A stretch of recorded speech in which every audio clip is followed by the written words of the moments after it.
the one you've been waiting for. NASCAR's toughest drivers taking on one of the sport's most difficult tracks. Nicknamed the Monster Mile, fans are greeted by Miles the Monster. Win here, and you have turned in a monster of a day.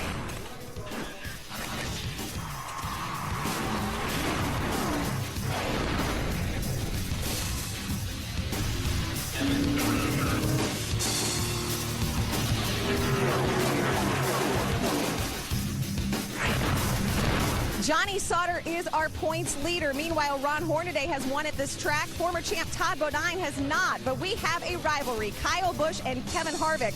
Last week, they both took a stand. The first time they've raced against each other since happens right now. All eyes are watching. Drama since we last raced, and that drama has shown up at the Camping World Truck Series front door. Answer if you dare. This one's a monster. The setup presented by Polaris is on. Hello, everyone. I'm Krista Voda. Welcome to the setup. We have lots of names in this race today, but it was less than a week ago when Kyle Busch and Kevin Harvick made headlines when tempers flared at Darlington. They are both in this race today. Kyle Busch was on the entry list. Kevin Harvick officially added his name last week. You will hear from them both. And speculation is Kevin is in this race to keep what happened in our last race at Nashville from happening again. Here's a look back. The green flag goes in the air. We're underway with race number 200 here on Speed. There's a big surprise, though. Kyle Busch jumps out to a big lead. A long race, 150 laps. There's a lot that can happen. You always hear loose is fast. Well, right now, Kyle Busch is fast. So green flag pit stops taking place now. Yikes! Miguel Paludo spun coming onto pit road. They're still waiting to put the yellow out. Coming on the pit road here is so treacherous. That gas man was committed. He was going to go with that gas can if it stayed in the side of that truck. That was great. He's got some glory. Here's a guy that's in trouble. After that accident getting on pit road, that truck is jumped. Look at him, 4 and 5 wide. It's going to get ugly back here. Trouble. There he goes. Austin Dillon. Hornaday back in the gas. Green flag back in the air. Kyle Busch a little slow off the restart. Hornaday nailed it. He got him. Here comes the momentum of the 18. Kyle Busch rockets out of turn number 2. Payback. Payback. Now Hornaday trying to hold off the 8 of Nelson Piquet Jr. A great run. Hornaday coming through the trial. It's Kyle Busch winning at Nashville. Way to wheel that thing, Mr. Busch. That was our last race. Kyle wins, but a new name in our top 10 this week. Parker Kligerman is 10th. Max Pappas hanging tough. Up front, Timothy Peters and Matt Crafton flip-flop. Johnny Sauter, the only driver who has won in trucks or nationwide, who is also running for the championship in one of those series. He leads the points, and I believe Hermie Sadler is with him. Well, he is the points leader, Johnny Sauter. He finished 7th at our last race in Nashville. You qualify 7th today and win number 2 in the cars today? I don't know. I mean, you just never can tell. Obviously, it's anytime you get to come to a place like Dover, it's almost a privilege. So we got Carrier on the truck this week, along with Safe Auto and Curb Records again. So, you know, we worked pretty hard yesterday in practice, and, you know, we tried to run similar to what we ran last year and just wasn't as good. So I noticed this weekend that the racetrack's taking a lot more rubber than it has in the past. It just seems to be blacker to me than what it normally would be before the truck race. So I think, you know, you might see people chasing the racetrack a little bit, but nonetheless, we made a huge gain there towards the end of practice yesterday. Felt really comfortable and feel like we got a shot. That's Johnny Sauter. He is the point leader looking for his first career victory here at Dover. Ray? And Hermie, this guy will lead him to the green today. Congratulations, Justin Marks, on your 2nd career pole. Now, I know the GoPro Chevy has had some good runs this year, but not great results. So how do you approach a track that's this hard and you got Kevin Harvick and Kyle Busch right behind you? Wow, we got a great team. I mean, these guys have been working very, very hard the last couple weeks to get us a good package together, and we made some great changes at the end of practice, and I think, you know, really got some drivability into the truck. And as far as the start of the race is, I mean, we got to get through 1 and 2 and 3 and 4 on that first lap as hard as we can, and then just try to settle in. And I'm not trying to think too much about those guys, just what this GoPro Chevy can do. And I think it's going to be pretty good. So, you know, it's a long race, a tough race, hard on equipment, hard on tires, and we just got to find our pace and just make sure we're focused on the end. All right, we wish you good luck. I think it's some testing down at Rockingham that really has helped turn this team around. Krista? Yeah, a big poll for Justin Marks, and he's hoping a certain piece of Dover trivia stays intact today. Did you know no Truck Series driver has been able to tame the monster twice? That's right, 11 truck races, 11 different winners. There is nowhere else like this place. Drivers say you carry so much speed through turn 1, it feels like you're actually driving off a cliff. We have veterans and newbies alike. In fact, you're going to notice something. 2008, 2009, and 2010. Do those look like new faces? Well, that's because they are new to victory lane. Not only have we had different winners, we've had first-time winners. Our last 3 races at Dover have produced 3 first-time winners. There have been 5 first-timers in all. Hermie, who could be next on that list? Well, Krista, one of the guys on this potential first winner in the Camping World Truck Series is Cole Witt. And I tell you how far your team has come. You guys were disappointed with an 8th place qualifying effort today. That shows the speed you guys have had all year. Can you turn this speed into victory number 1 today? Yeah, I mean, we hope so. And like you said, turn 1, turning their team around, you know, man. I mean, with Justin to sit on the pole, that's awesome, you know, and us to be 8th and actually not really be that excited about an 8th. But, you know, it should be fine. We got a good truck. It's been real fast in long runs. And I think everyone's going to notice turn 1 by the end of the year. Well, this guy right here has been fast everywhere we've been, and we know speed is a key to winning here at Dover. Ray? And Hermie, I'd like to add Nelson Piquet's name to that list of possible next first-time winners. After a great second-place run at our last race at Nashville, how does that momentum carry over this weekend to Dover, Nelson? Good. I mean, practice went very well. I was very confident. Qualifying didn't go as I expected. I mean, it's only my second time out of the top 10 qualifying this year, so we have been always very good in qualifying, so I was hoping at least for a top 5, but I mean, wasn't perfect. But I think in the race we're going to be well. I just need to keep out of trouble a little bit and gain positions slowly, keep patience, calm, and the race well. So obviously we're going to aim for a very good ending. A whole season of learning experiences here, and how about it coming to the Dover Monster Mile for the first time, Krista? And Ray, Nelson Piquet made his car owner, Delana Harvick, sort of mad this week when he posted messages cheering on the Boston Bruins. You see, Delana is a huge Philadelphia Flyers fan. She even temporarily put a Flyers pennant on his truck, so a lot of good-natured ribbing there. What else do we have coming up here on the setup? Well, it was the water cooler topic of the week, and based on what we've heard from both Kyle Busch and Kevin Harvick here today, it is not simmering down anytime soon. Stick around to hear what was said this morning and what both drivers are saying now.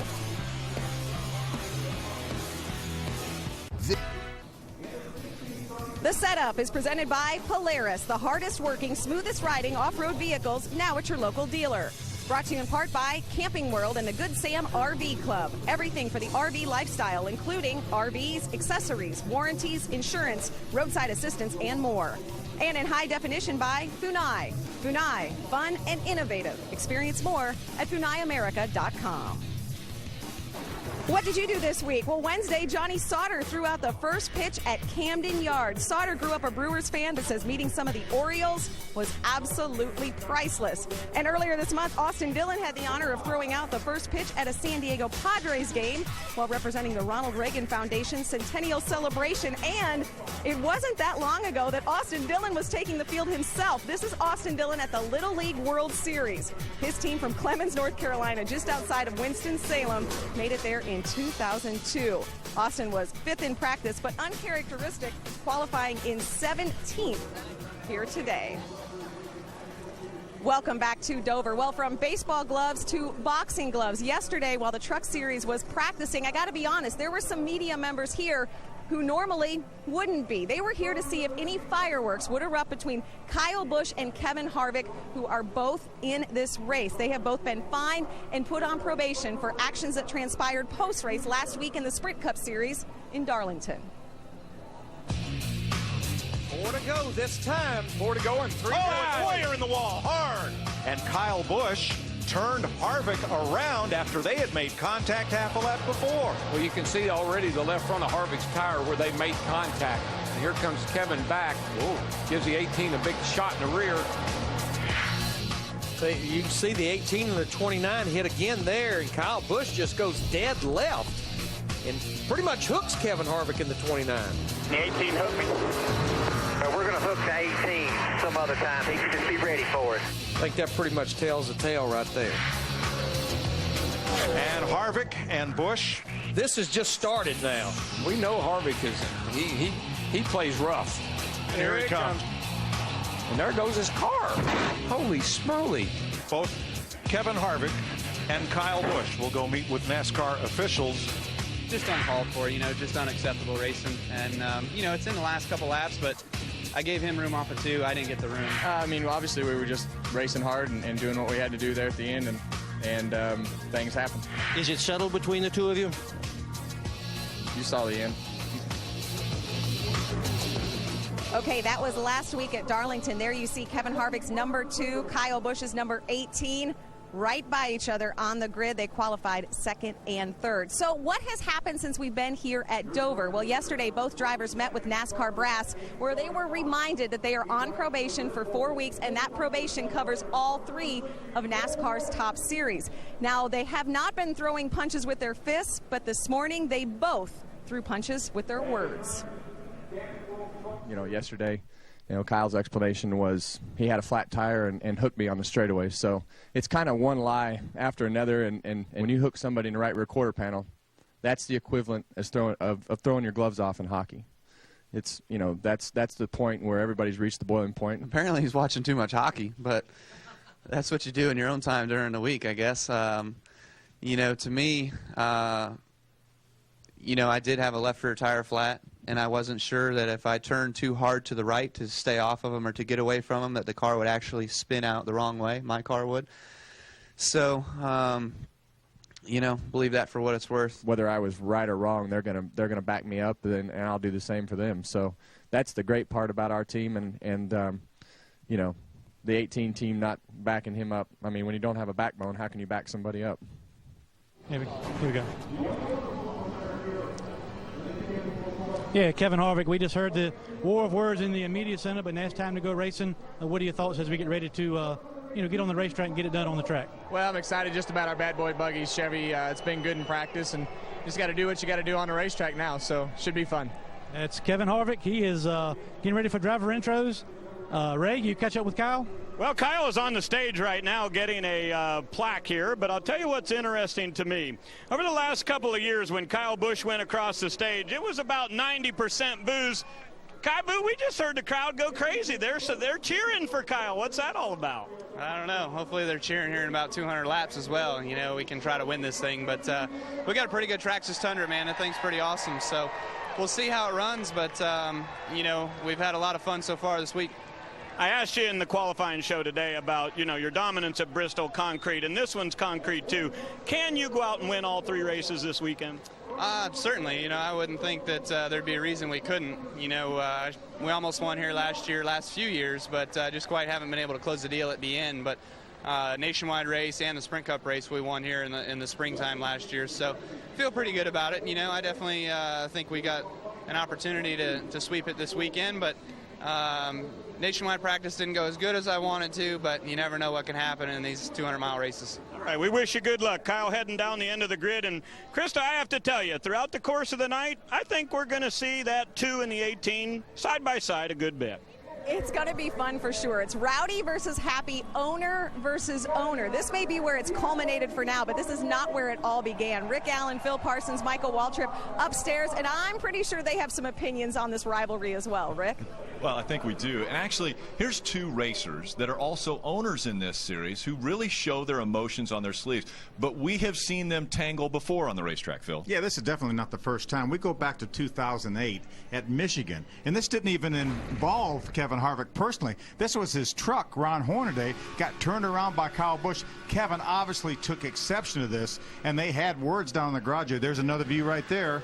That's where Kyle taking Ron Hornaday out, racing up front in Michigan. And now here's Kevin Harvick and Kyle Busch in the garage area right after that. The thing is, these guys are very parallel paths. Right. Now, they may not be the same age, but they race the same way. They both own their own teams in the truck series. And I'm telling you, this is a situation, Michael, with it may never get where they can be in the same room with each other. Phil, I think you're exactly right. They have a problem getting along, whether it's on the racetrack or off. We saw an example of that right there in the garage area arguing. But at Miami last Spa, in the last race of the year, Kyle Busch got turned around off turn 4 by Kevin Harvick. Look, Kyle pulls up in front of Kevin. Kevin, and Kevin just spins him out. Now look at Kyle crashing into the wall. That's a last race last year. Still has to be fuming inside over that, and he took it all out on him last week in Darlington. And we heard Kevin Harvick say, turning a guy by hitting him in the left rear quarter panel is like throwing the gloves off. So we've seen them both turn each other on the racetrack. The gloves may be off tonight here in Dover. And I'm just glad the six of us always get along. Thanks, guys. It's going to be interesting for sure. And, you know, NASCAR has told these two, as we mentioned, a meeting yesterday, they have told them to stay away from each other. Remember, they're on probation. But as Ray pointed out, that may be tough to do when Kevin Harvick starts second and Kyle Busch starts third. And the rest of the field is hoping they do take each other out. Could it happen? You'll have to stick around to find out. It's Truck Series racing at the Monster Mile, and it is about to get wild. You're watching it on Speed. Stick around. We're just getting started.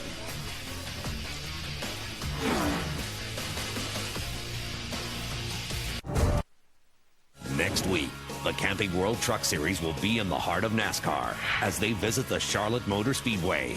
Being the backyard of NASCAR, everybody will be looking to leave a lasting impression on their hometown. Last year, it was Kyle Busch who left a lasting impression on Charlotte. Who will it be this year? Chris Devoto hosts the setup starting at 7:30 p.m. Eastern, followed by flag-to-flag coverage, only on Speed. That's right. Next up for the trucks, the debut of world champion Kimi Räikkönen in Charlotte. But first, a full slate of racing here at Dover this weekend, highlighted by Race Day on Speed and Sprint Cup Series racing on Fox on Sunday. Timothy Peters loves this track so much, he named his dog after it. So he has a dog named Dover, but no Dover trophy. Nelson Piquet finished second. Could he win today? Right now, we stay trackside for today's opening ceremonies before we get ready to race. Ladies and gentlemen, would you please rise and remain standing? First, I present to you today's honor guard from Dover Air Force Base. And for today's invocation, Pastor Bill Roberts of the New Life Family Worship Center in Camden, Delaware. Let's pray. Heavenly Father, we thank you for this weekend. We thank you for your presence among these people. And Lord, we ask for your protection over each driver, and we ask for safety for all of the fans as well. And for all of these things, we'll always give you the praise. In Jesus' name, amen. Thank you, Pastor Bill. She recently performed locally in Cats and on the Nickelodeon National Tour of Yo Gabba Gabba. Please welcome Philadelphia's Alexis DiDonato. Oh, say, can you see by the dawn's early light what so proudly we hailed at the twilight's last gleaming, whose broad stripes and bright stars through the perilous fight o'er the ramparts we watched were so gallantly streaming, and the rocket's red glare, the bombs bursting in air, gave proof through the night that our flag was still there. Oh, say, does that star-spangled banner yet wave o'er the land of the free and the home of the brave? Ladies and gentlemen, Miss Alexis DiDonato.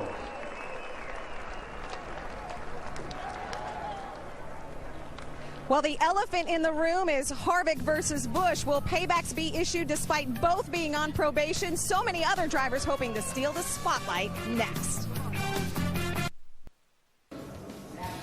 The setup is presented by Polaris, the hardest working, smoothest riding off-road vehicles, now at your local dealer. Brought to you in part by Dollar General. To get all of your favorite brands for race day, visit Dollar General. Save time, save money every day. And by CreditReport.com. See your credit score in seconds. CreditReport.com. Matt Crafton says this track can eat you alive or give you the best ride you've ever driven. His advice, trust your instincts. Easier said than done. Welcome back to Dover. We're getting ready to go racing. Here are some storylines to watch. First, the big one, Kyle versus Kevin. Both on probation, yet both are in this race. They were on the track at the same time for only 9 laps of yesterday's practice. What will happen today? Now, Kyle and Kevin may be trending, but there is another trend at this track. It is first-time winners. We have had 3 first-time winners the last 3 years, 5 total. And nicknamed the Monster Mile, it's a high-banked concrete loop with incredible speeds. This is an incredibly difficult track. What could make it even more interesting? The fact that it's Friday the 13th, a perfect day to race at the Monster. I say it every year, forget about the Nightmare on Elm Street. The Nightmare on DuPont Highway is about to begin. The setup is complete. Enjoy the race and don't look away. The Monster or Kyle or Kevin may be lurking.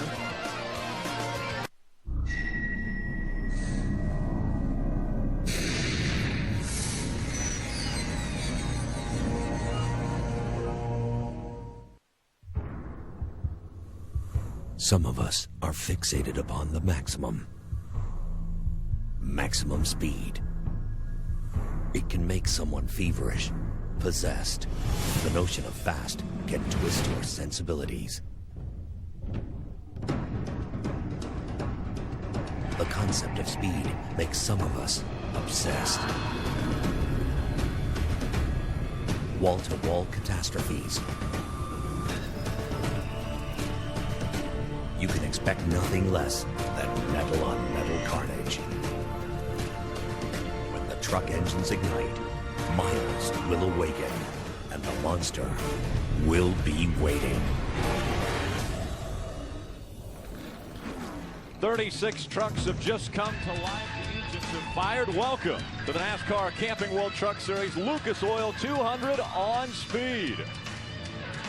It's beautiful late afternoon for racing. 64 degrees, partly cloudy, a light breeze just over 16 miles per hour.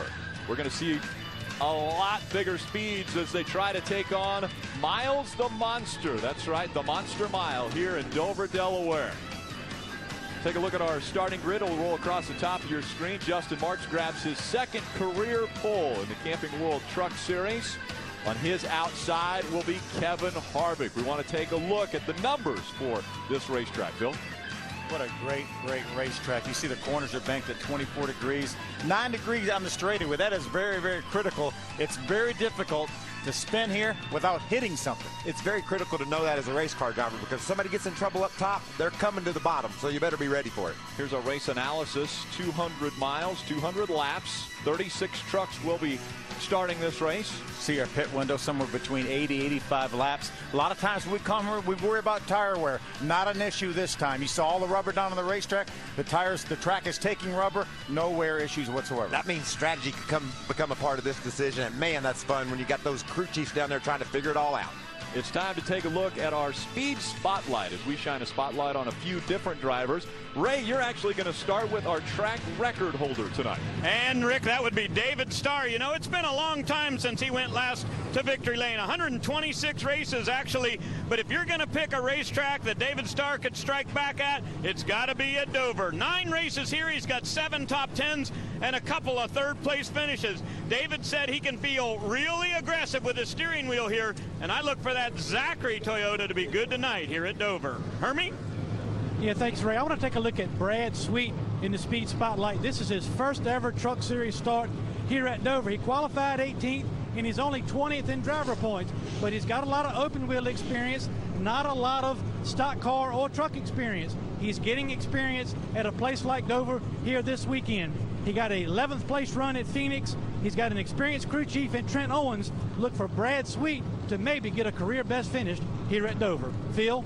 Hermie, I want to take a look at 23-year-old Cambridge, Ontario driver, J.R. Fitzpatrick. He's going to make his first start of the year here in the Camping World Truck Series. He started racing go-karts back at the age of 6. He was a veteran of the CASCAR Series in Canada, which became the NASCAR Canadian Tire Series, and he was their 2006 champion. He's made 13 previous Truck Series starts, including once here at Dover, where he finished 11th in 2009. His best truck finish was 4th at Daytona in 2009. He's made a handful of nationwide starts as well. He's going to do double duty. He was also attempt to run the nationwide race tomorrow, and he will start his collegecomplete.com Ford in the 28th position. And Michael, he's the only Ford in the field. Well, my guy is going to be Chris Fontaine. Phil, you can see Chris there. He's 29 years old from Lakeland, Florida. He's going to have a good look at that only Ford in the field, too. It's starting right there in front of him, right around here on the pace laps behind him. Chris has made 25 truck starts over the last 6 years, but none of them like Talladega. With 6 to go down at Talladega, he was leading the race, led 15 laps that day, got involved in something late, and didn't finish good. But he showed at Talladega he can run up front with these boys. And the trucks are rolling on to the racetrack now, getting ready for 200 laps around this racetrack. We've got quite a few cameras positioned outside the track and inside the trucks. One of those being the 99 Ford onboard of J.R. Fitzpatrick. He will carry a camera for us, as well as the Toyota onboard of Todd Bodine. Bodine will start in the 15th position. The Funai onboard carried by James Busher.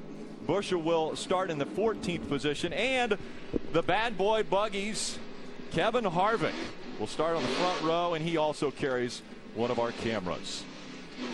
We will be right back. The green flag about to fly here, and are the gloves off between Kyle Busch and Kevin Harvick? You're about to find out right here at Dover International Speedway.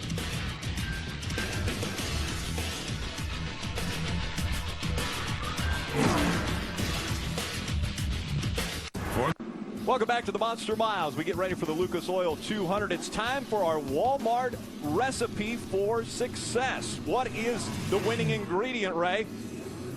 Well, Rick, for Kyle Busch, I think it has to be number of laps led at this racetrack, 1,881. But when you look at his Truck Series results here, maybe not quite as impressive as you would think. Yeah, he's got 1 win here, but a lot of bad finishes. But Kyle Busch has 3 wins in Nationwide, 2 in Cup, and 1 in Truck. And I have to tell you, I think today the 18 is the truck to beat. Hermie?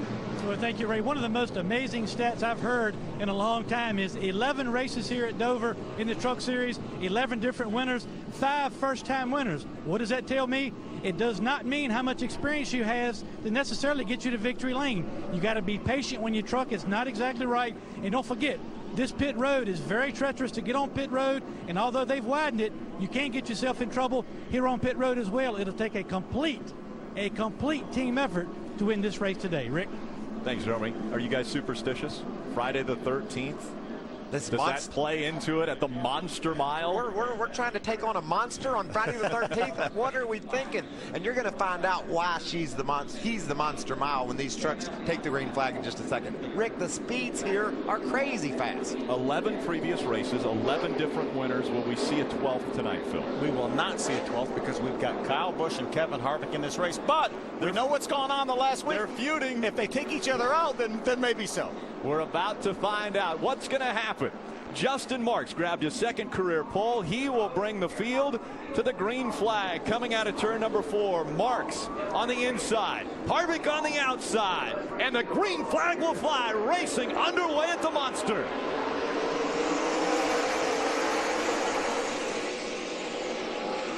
These trucks don't have to fight for the bottom. There's a groove up there, and Kevin Harvick's making it work. Little bobble early for Justin Marks, and that will lose him the lead. On the outside, Kevin Harvick takes the top spot just behind him. Teammate Ron Hornaday into 33. Hornaday makes a great move on the outside, follows now Kyle Busch into 3rd. Justin Marks will fall into the 4th spot as they cross the stripe the first time. How do you like my pickup truck running about 170 miles an hour here at the Monster Mile? Isn't it fun? Look at all that speed. It happens quickly here.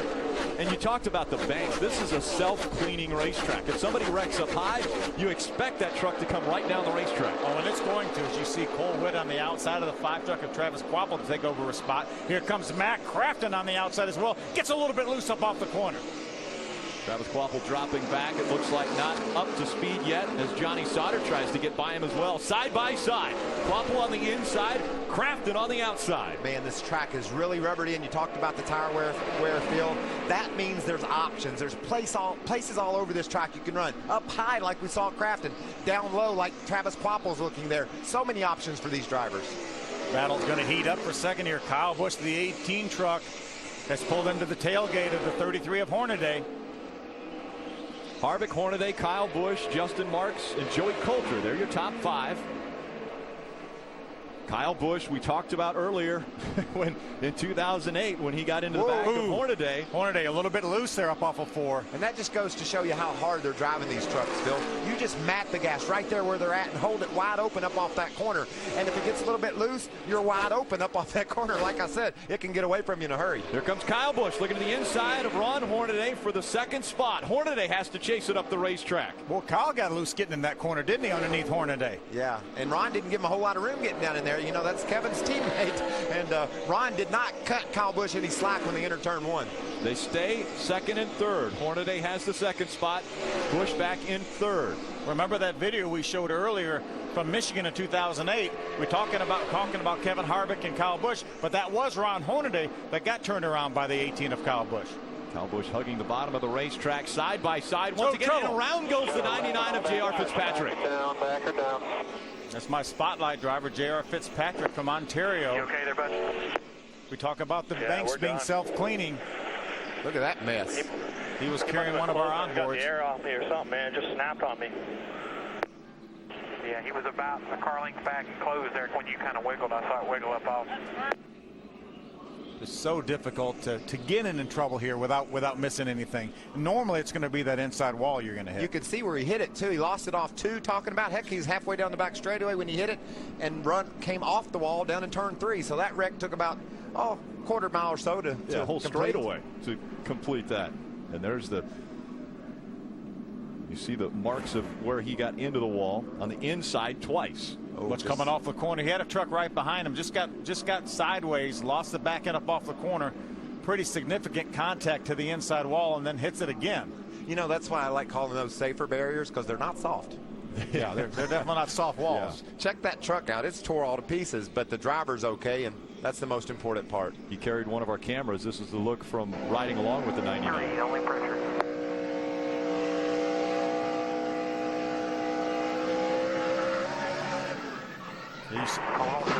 He got hard in the throttle, and then he had to pedal a little bit because he was feeling a little bit loose. And then he lost that back end, and then this is the result. You okay there, bud? And around he went. J.R. Fitzpatrick looks to be climbing out of that race truck now. He'll take the ride to the infield care center. Lucas Oil 200, 7 laps deep. Stay with us. The NASCAR Camping World Truck Series on Speed is brought to you by Camping World and the Good Sam RV Club. Everything for the RV lifestyle, including RVs, accessories, warranties, insurance, roadside assistance, and more. By Race, Rock, and Refresh. To learn more about your chance to win a trip to Chicagoland Speedway and a Toyota Tundra, visit Dollar General. Save time, save money every day. And by the new Ford F-150, built Ford tough. Nothing tougher than the mile. And J.R. Fitzpatrick found out that coming off of turn number 2, sliding off of turn 2 and into the wall. Ray Dunlap.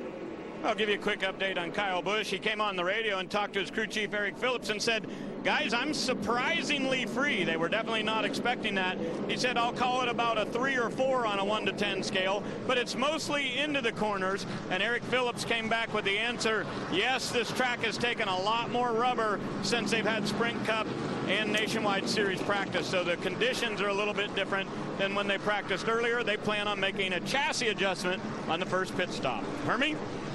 Yeah, Ray, Ron Hornaday, who currently holds down second, he's had a pretty spirited battle with Kyle Busch over these first couple of laps.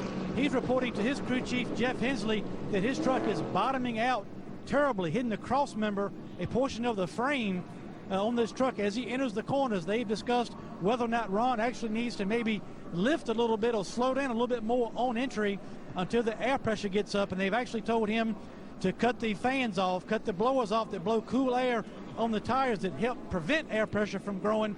They told them to cut those fans off so maybe the air pressure in the front tires will build up more to prevent that truck from bottoming out. Thanks, Harvey. Our lucky dog goes to the one of Carl Long. He will get a lap back early in this race. We will have 33 still on the lead lap from here at the Monster Mile. Justin Marks grabbed the pole, but his early competition was the two of Kevin Harvick. Harvick jumped out front and has led every lap. Welcome back to the Lucas Oil 200 here on Speed, your motorsports authority. We're under our first caution of this race, and it happened when J.R. Fitzpatrick had problems getting off of turn number 2. Got loose, and around he went, Phil. Yeah, coming off the corner there, he was a little bit loose. We heard him from his onboard camera look, pedaling the throttle. Then the back end just came around, and really nothing he could do. He's along for the ride then. Pretty hard contact. Here's his onboard view. Listen to the throttle. When that motor revs up like that, Phil, that's a lonely feeling. you know you're in trouble before the trouble really starts to happen. We talked about in the pre-race how this track's self-cleaning. The trucks go from the high side to the low side. Chris demonstrated that for us right there really quickly. So they have J.R. Fitzpatrick's truck in the infield area. Ray, what else happened under this caution? Well, Austin Dillon came down pit road. His Bass Pro Shop Chevrolet, on a scale of 1 to 7, he said it was an 8 on the loose side. So they made a big wedge adjustment for him. Also saw Johnny Sauter coming down pit road. He said he is plowing through the center and he's got the splitter down on the ground. So they made quite a few adjustments to that. He said when his splitter is dragging on the front, he just loses control of the rear end. Thank you, Ray. 2 by 2, the truck's back in line, this time following Kevin Harvick.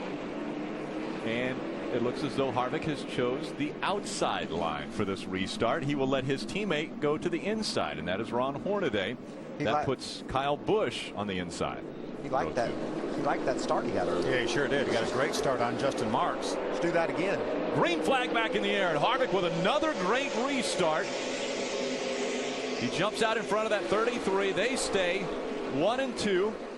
And now a little bobble by both as they go through turn number 2, but Harvick able to hold on to it, and Hornaday just behind him on the racetrack. Okay, these trucks have really looked loose out here, Michael.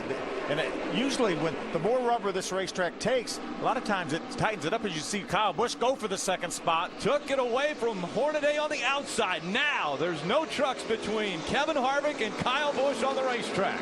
This might be interesting. Yeah, it's definitely interesting. I can't wait to see Joey Coulter working the bottom there. That's, like you said, Phil, a hard thing to get down on the bottom. And Kyle decided that time he didn't like trying to pass Ron on the inside. Got pinched down a little bit, just rolled around the top and took Kyle down. Excuse me. Battle for 5th. Travis Kvapil on the inside. Justin Marks on the outside. Harvick's able to move up Kvapil's able to move up in front of Justin Marks, and Marks has his hands full as that truck skated up the racetrack. Literally, you could see his hands through the windshield trying to catch that truck. The battle heating up right now for the 3rd spot. Look at Cole Whitt, that Red Bull Chevrolet, move in on Hornaday. Had a great closing rate there as they came through 3 and 4, and he is all over the back bumper of Ron Hornaday. Every time we've seen Ron Hornaday, he's been wiggling around. That truck's really loose. I talked to some of the engineers down at Michael Waltrip Racing this week, and they said if this truck rubbers up, their data tells them it will get extremely loose, way looser than it does if it stays concrete. So that's interesting. I thought about the same thing, Phil. I thought it'd get tighter. They say looser, and we're seeing examples of that all over the racetrack. That's why we have engineers, I guess, right? Those engineers are pretty smart. They are smart. Cole Whitt took 3rd away from Hornaday. Hornaday way up the racetrack. You talked about him being loose. Is he trying to find a way, the fastest way around this racetrack if he's got a loose truck? He's trying to find some grip right now, trying to keep that rear end of that truck right underneath him. See Kyle move in on Kevin Harvick. This is what everyone paid to see. Kevin Harvick in front of Kyle Busch. Busch was all over the back bumper of Harvick. Now to the outside, trying to battle for the lead. A great run by Kyle Busch as he goes down the backstretch. Has the lead. He took it away from Harvick. Options. That's what race car drivers like. Kyle Busch tried Hornaday on the low side, couldn't get it done, went to the top on Hornaday at work, did the same thing to Harvick. You heard Harvick say there, I'm way too loose. And you know, we know Kevin Harvick, and right now, that's the last truck he wanted to pass him was that 18 of Kyle Busch. Traxxas number 18, that Toyota Tundra out in front now. Kyle Busch was so close to winning this race a year ago, but wasn't able to get it done. You see Nelson Piquet Jr. in the 8 go by that 77 of Justin Lofton. What about Nelson Piquet Jr. over at Nashville? That was incredible. Awesome. Outran his teammate Ron Hornaday to get that second spot to Kyle Busch.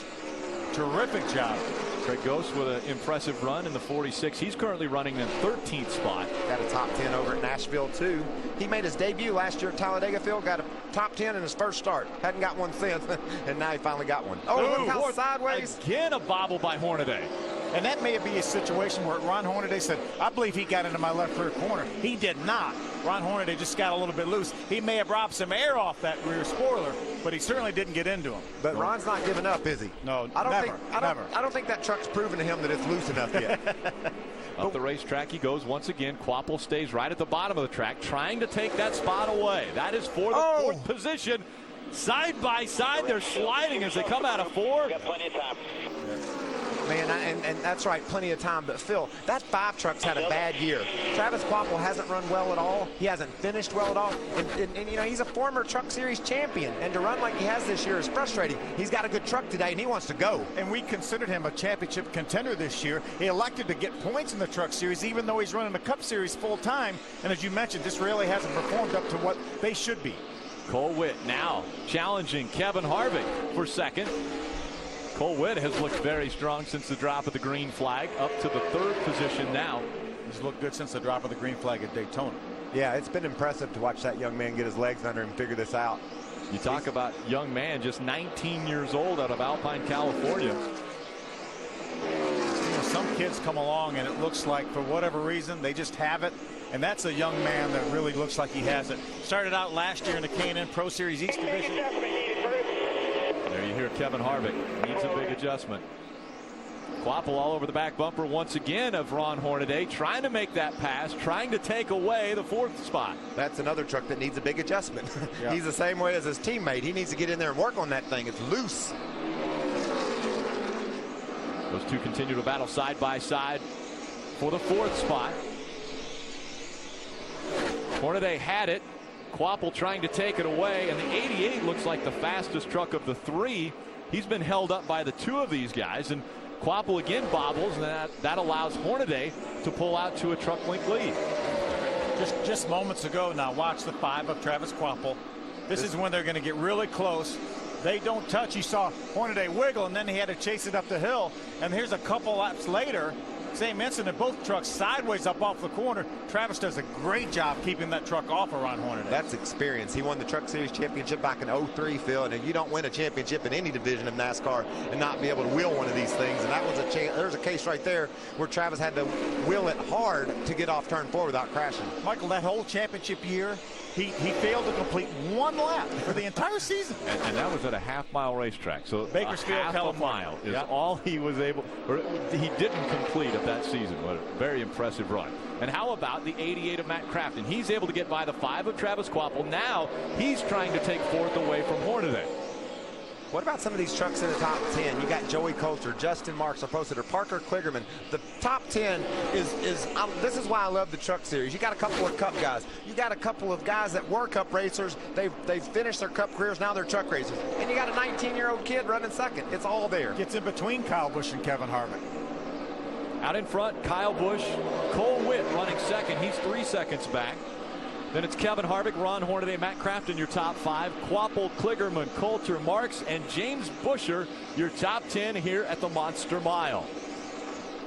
Once Kyle Busch was able to get by Kevin Harvick, he checked out, and now his only competition, Cole Witt, 3 seconds back.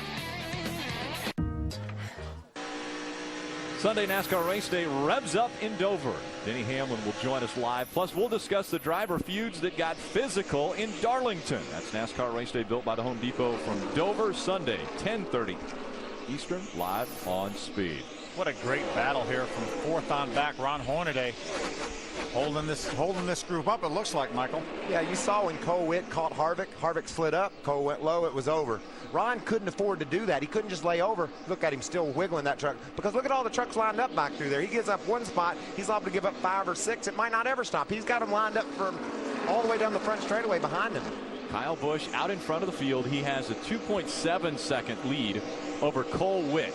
Cole Witt has been able to close the gap just a bit. It was 3.1 seconds, now 2.7. So he's chipping away at that lead, and such an impressive performance by the young man. Yeah, there goes Kyle Busch, and here comes second Cole Witt. Like you said, what a great performance. You remember Scott Speed won in a Red Bull truck here back in 2008, so they've tasted victory lane here at the Monster Mile, and looking like Cole Witt's going to have a shot to do that again tonight. Kevin Harvick continues to hold down the 3rd position. Kevin, one start earlier this year at Martinsville, finished in the 4th spot.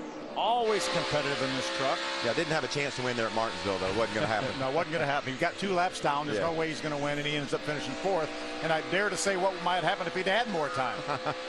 You think Harvick woke up Monday morning and said, called Big Boy Mowers and said, I feel like being a bad boy this week. Will y'all sponsor my truck?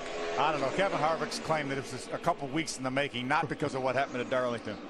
You can see Ron Hornaday still running that high side and still sideways. The thing keeps wiggling around on him. You see all 4 there, not steady. But Matt Crafton can't get the deal done. He's driven all the way up the side, Ron. Ron runs that thing hard down into the corner, and then Matt passes him on the way off, and then they change positions again. And what a great run. Ooh, that was scary for Matt Crafton. You see him in there driving that thing? Looked like Travis Kvapil, that 5 truck, may have gotten the back of Matt Crafton. Remember, it was Travis Kvapil trying to get by the 33. They end up switching positions with the 88. Now the 88's trying to get by the 33. And neither one of them can do it. I'm not convinced these 3 aren't going to crash, because here comes Kvapil back up on the inside. We saw what happened when he was on the inside earlier. And Ron's keeping, look at all these trucks lined up behind him. Some of the top 10 guys are right on Ron's bumper. Yeah, you've got 3 veterans here, and Hornaday, Kvapil, and Crafton, and right behind him throw in Parker Kligerman, watching these veterans battle door to door. And is Parker Kligerman saying, is this how we're supposed to do this, y'all? Isn't it 30 or 40 laps in? I mean, come on.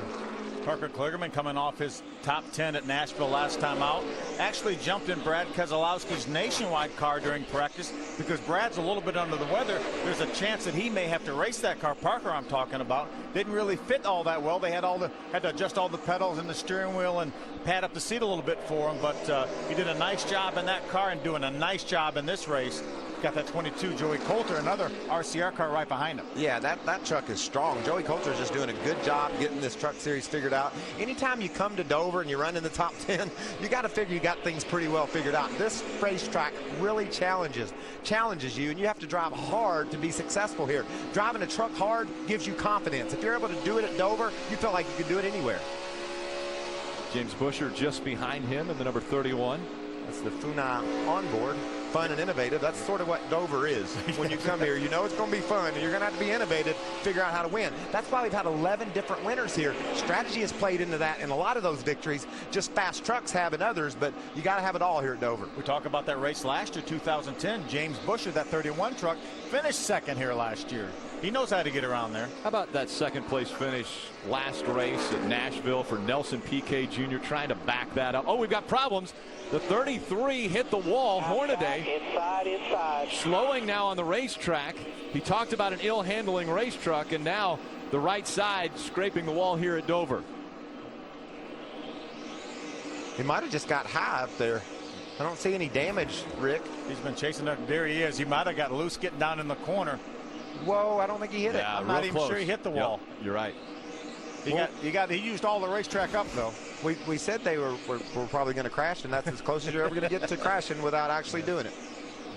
Now his heart's beating even faster than it was when we saw him sideways.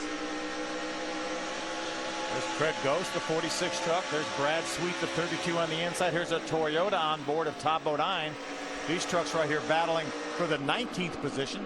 You know, hindsight's always 20/20, but is this a situation where Ron Hornaday should have brought that truck on the pit road on first caution? No, he didn't know yet. You know, the tires hadn't come up to temperature yet. It might have come in perfectly for him. Obviously, that didn't happen, but he didn't have enough information to pit yet, Rick. You know, you talk about Todd Bodine. This isn't, I mean, he's a champion. He's our last year's champion. This isn't championship form he started this season in. Take a look at where the 18 is. That's Kyle Busch right there in the 18, about to put some very good trucks a lap down. You've got Brad Sweet. You have Todd Bodine just in front of this group. Craig spins. Around goes Craig Ghost in the 46. Clip the 32 of Brad Sweet. But hold it. Now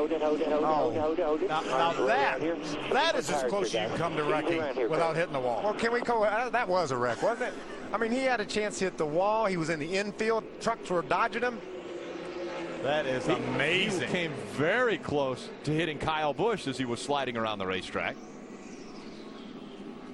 Just as Kyle Busch was catching up, and you guys talk about it every race, when you see the leader behind you, you really start to think, okay, I got to get up on the wheel and get after this, so I can't let him by me. And it looks like that might have been a case here with Craig. And we saw how hard those guys were racing, too, knowing that Kyle Busch, their leader, was coming. Take another look. The 46 of Ghost in the white truck. That's Brad Sweet, the 32 on his inside.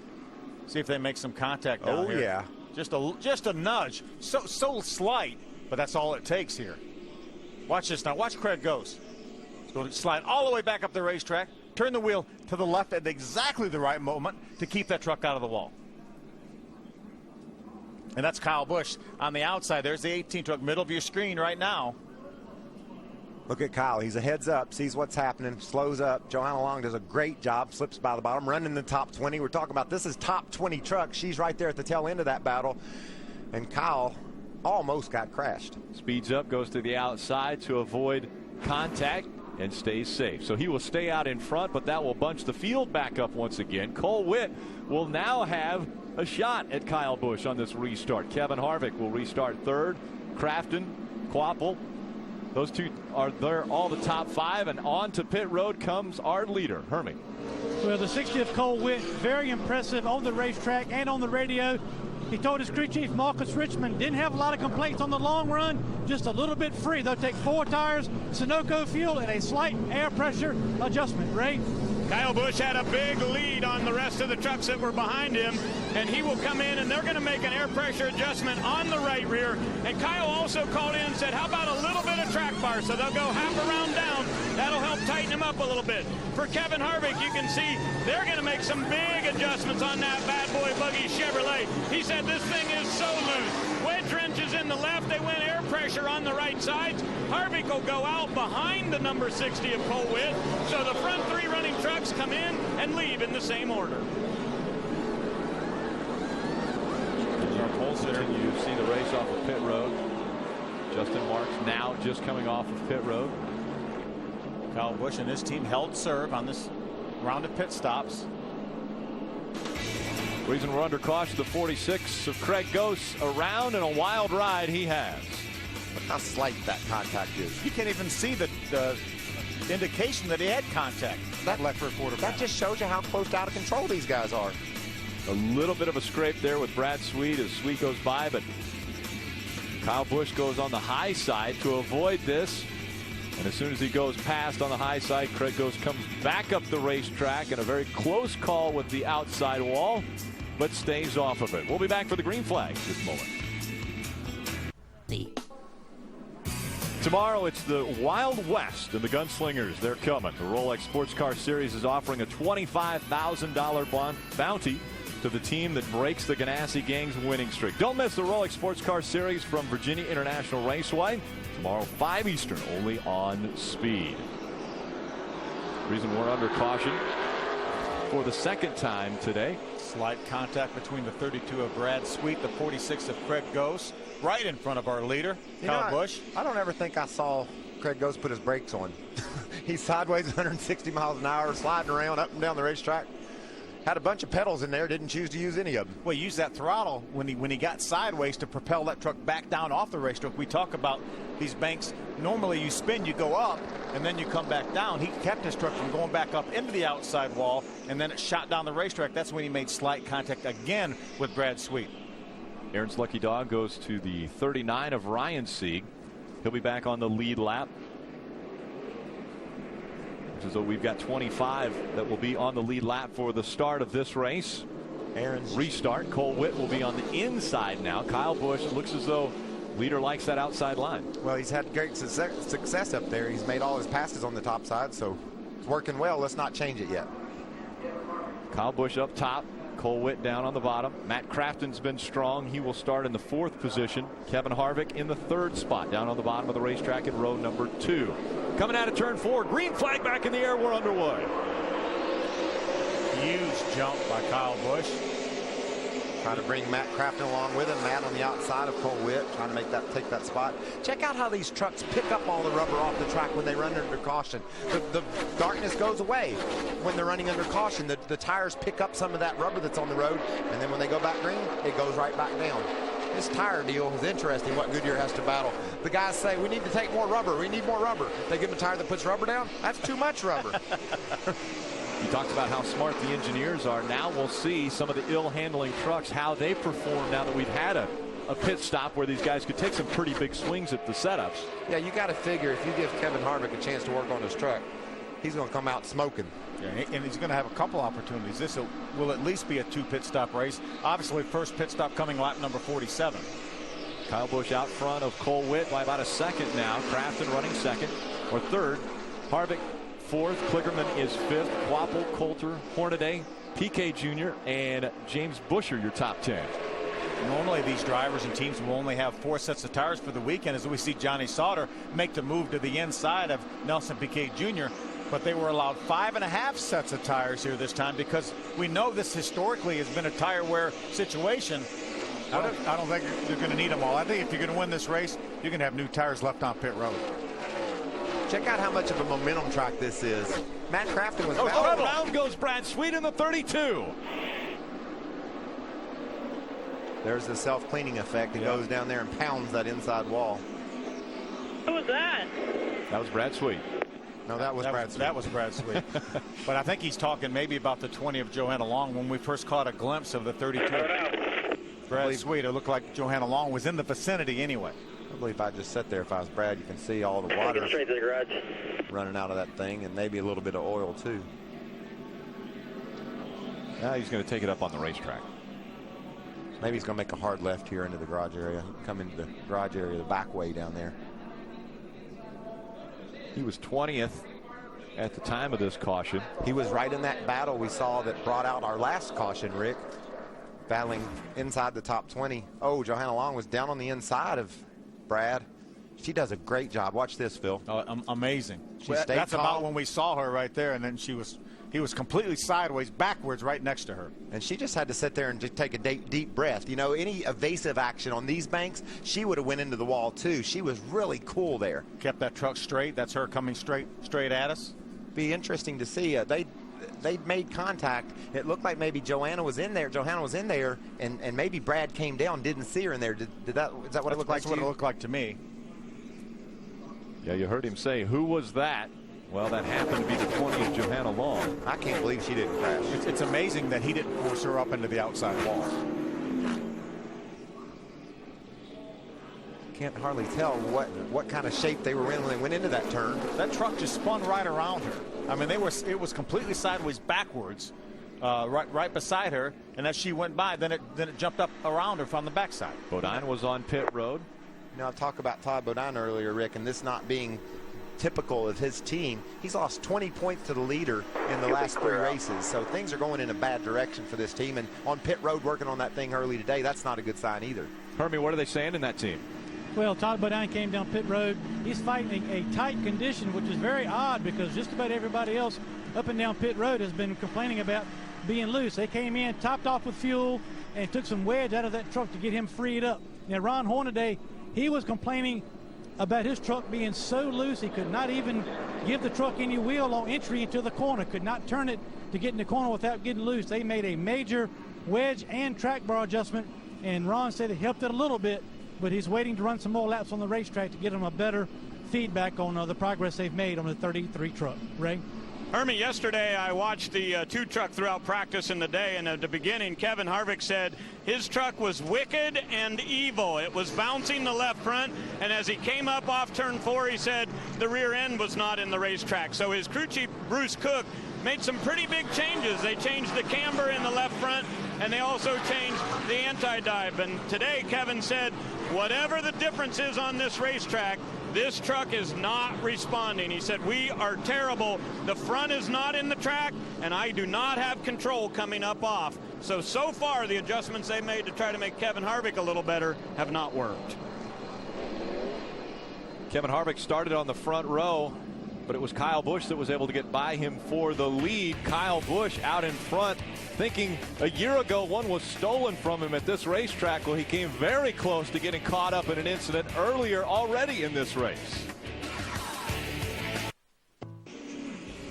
Charlotte Motor Speedway is rolling out the red carpet for you on their all-star race inside deal. Purchase a Turn 4 Terrace box ticket package and receive a pre-race pit pass, upgrade, and free food and beverage. Jason White is your Aaron's Lucky Dog recipient. So the 23 will get back on the lead lap. Talked to Jay yesterday about his truck. Wasn't real happy with it. Felt like they needed to pretty much rebuild it, but didn't seem to work so far because that he's struggling.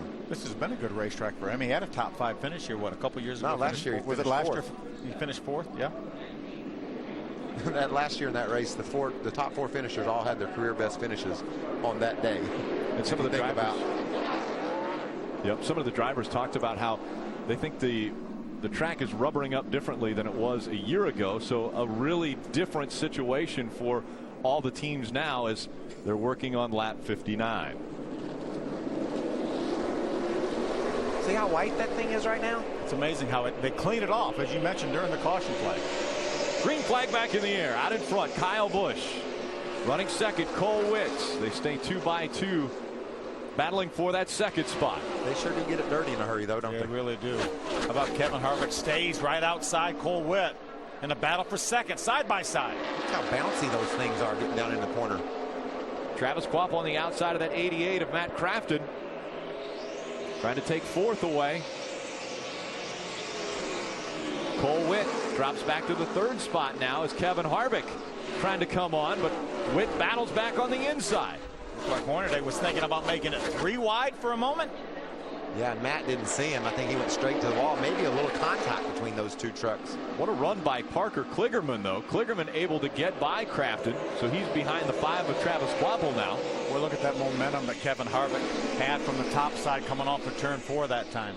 Man, if I'm a Cole Witt's spotter, I'm going to say, look, it's a long race. You're in a real vulnerable spot here. Just be cool for me. If you complete the pass, cool, but don't overdo it. And you can see right through the middle of the corner, he's going to make that pass. Looked like Kevin got a little bit loose, had to chase his truck a little bit. Oop.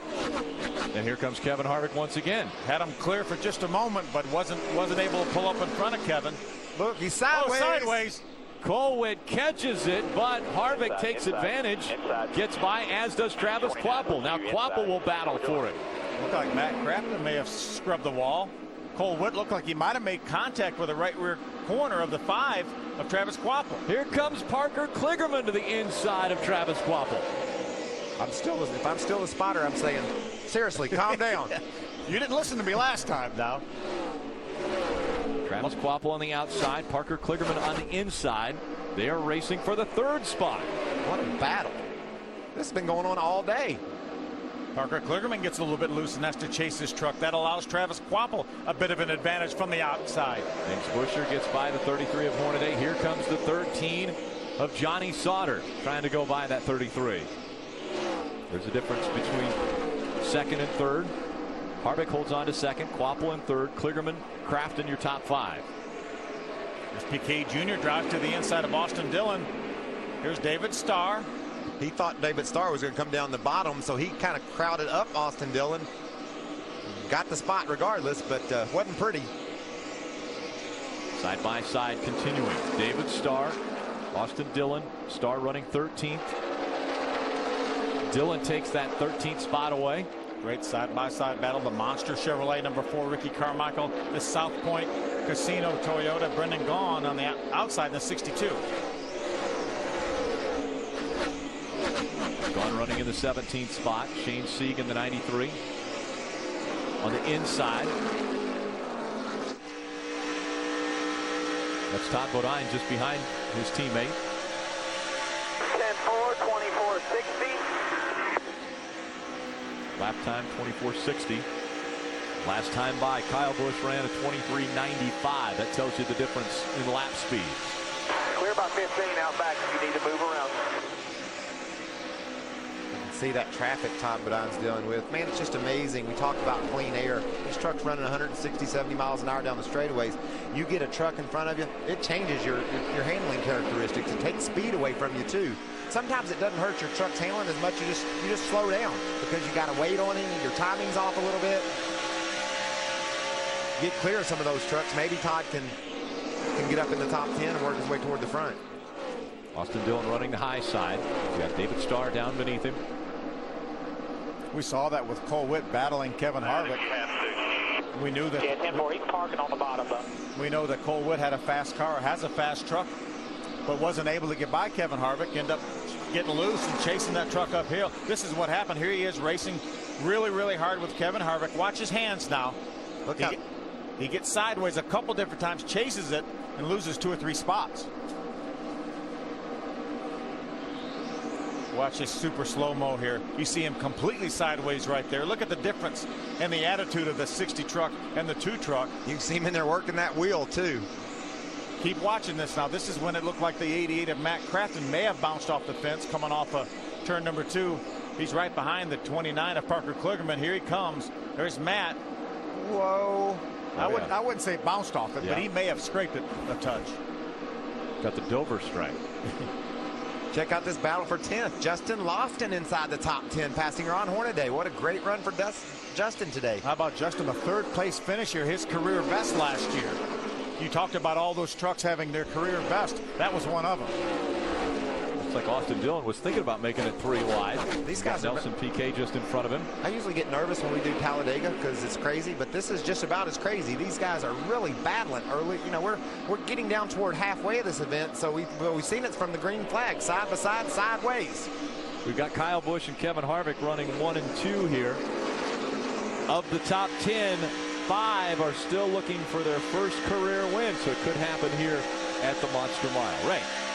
Hey guys, we saw the 33 and the 3 racing together there. Both of those guys terrible loose, talking on the radio. And I just, we got a big hit by Ricky Carmichael, Ray. Big hit by Carmichael into the wall. Destroyed the front end of that truck. Yeah, I'm all right. Oh, good to hear that. Thank goodness for those safety barriers. Look at the destruction. We heard Ricky just say he got loose. Wow, that thing is... May have been a situation where he got loose, overcorrected, and then shot that thing into the wall head on. That truck is destroyed. Look at the splitter. It's stuck underneath the wall. Hard contact. Great to hear Ricky telling his crew chief that he's okay. Yeah, when Spotter crew chief talked to him and you see him climbing out of that truck, what an amazing testament to the safety here of these vehicles and those safer barriers. I think he's okay, but he ain't great. You can tell he's sort of slowly working his way out of the truck and getting his helmet off. I'll tell you, a shot like that's going to ring your bell and quite possibly knock the wind out of you.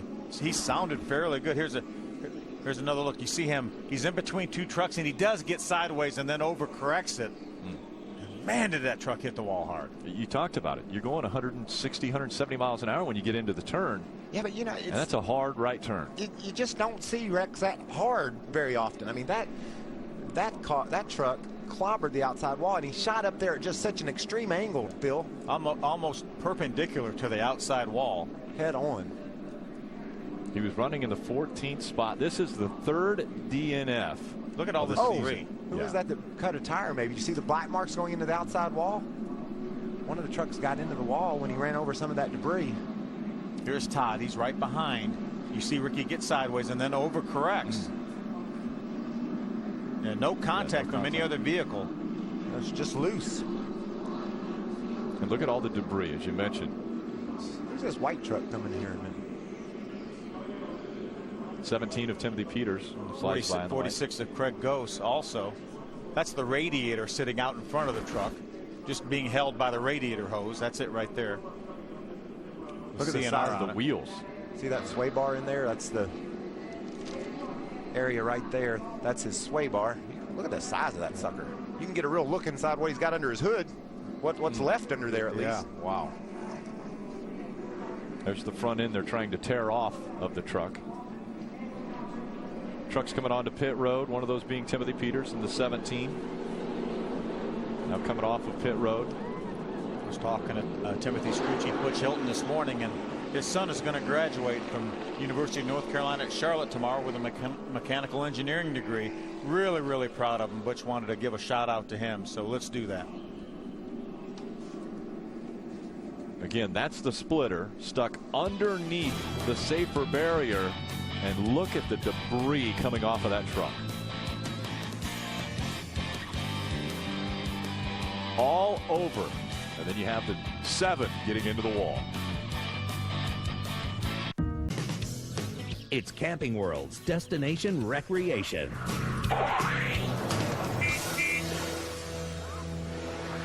Did you know that Camping World recently announced their partnership with the Good Sam Club? Now, Camping World has had great sites all across the country, but now with this partnership, we bring you everything you need to have for a great RV lifestyle. Now, Good Sam Club gives you great discounts on approved campsites. Also, there's online travel tips, and we'll give you RV advice. And also, if you join right now, we're going to throw in Highways Magazine for free, and that has some great coupons for some fantastic discounts. So go to campingworld.com/GoodSam, and we'll let you join for just $19. Just to let you know, I'm not sure Ray knows how to ride a bike, but he was able to push it there. I don't think he can pedal. Take a look at the destruction here of that 4 of Ricky Carmichael, and thank goodness he was able to climb out of that truck. But take a look at what happened and how all that damage took place. Just look at this angle that he hits the outside wall. I mean, remember, people, he's running 140 or 50 miles an hour down in the center of that turn. He was checked out and released from the care center already.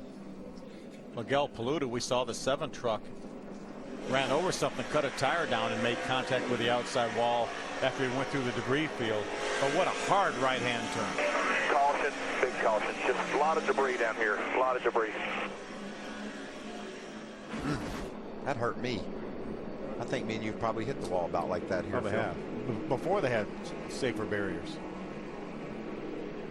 So they pulled the truck into the infield here, That's the why I garage like area. this, Again, Ricky Carmichael was checked out and released from the infield care center. We'll be back. The green flag will fly in the Lucas Oil 200. Yeah.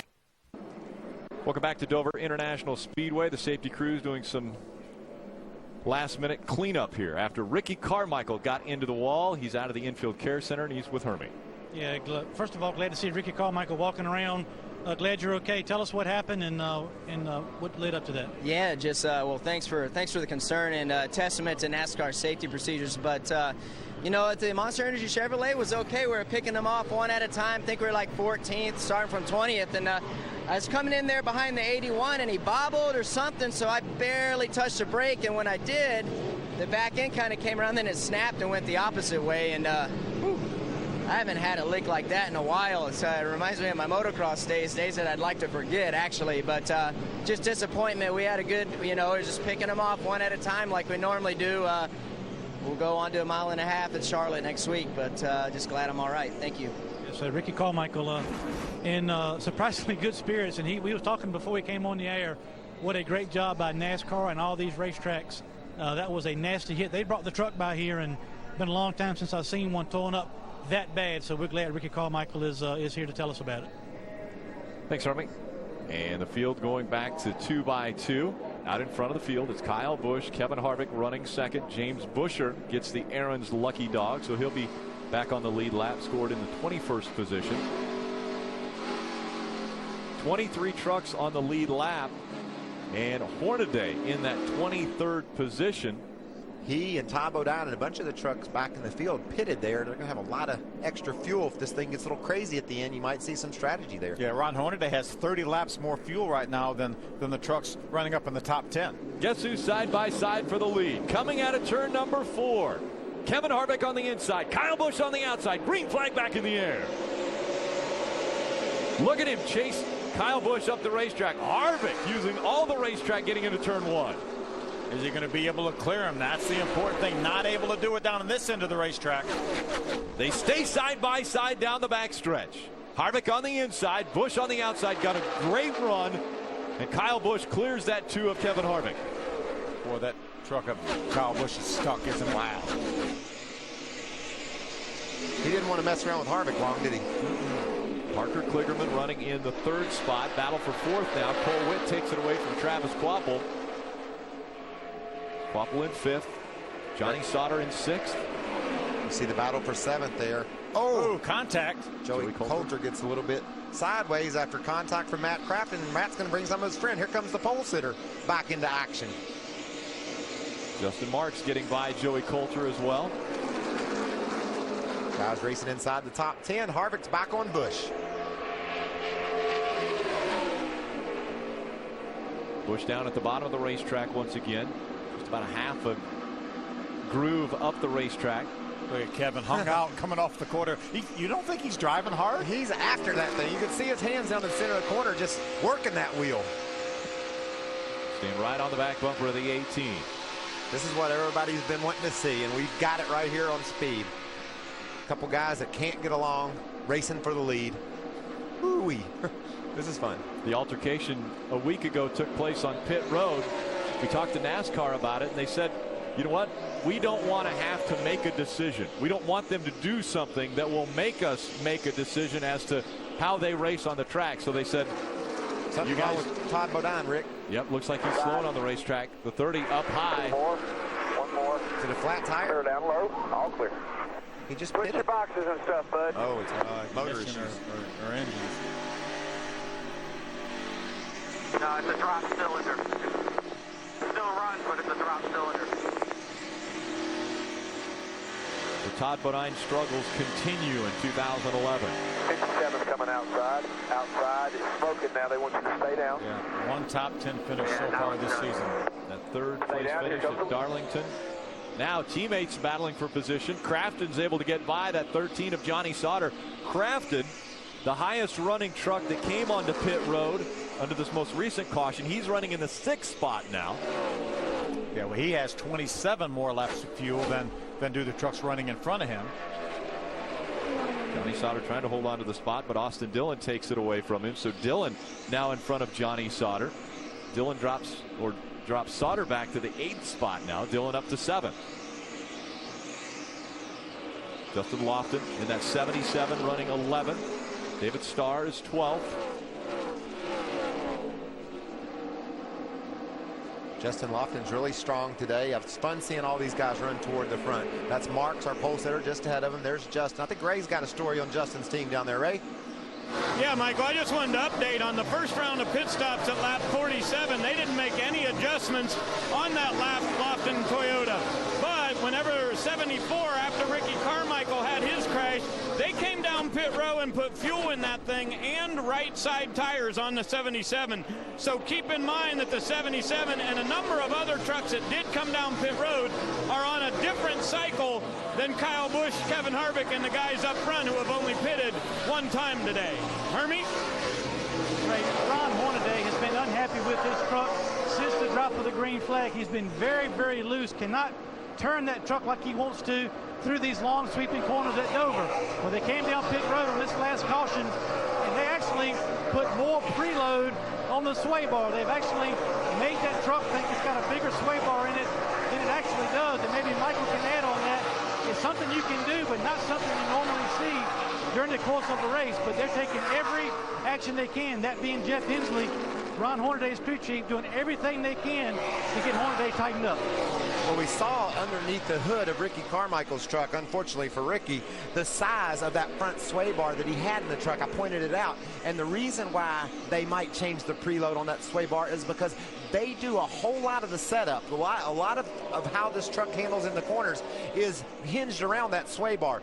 When it engages, when it disengages, how it actually works. So that's a real serious tool that they have, that they use, but you rarely see them go to work on it during the course of a race because they've got it all figured out. Usually, this is a guy that's got it figured out at least. And that shows how drastic of the steps they're taking with that 30-heat truck to try to make it better. He's not that far in front of this 18 truck here of Kyle Busch to go down a lap.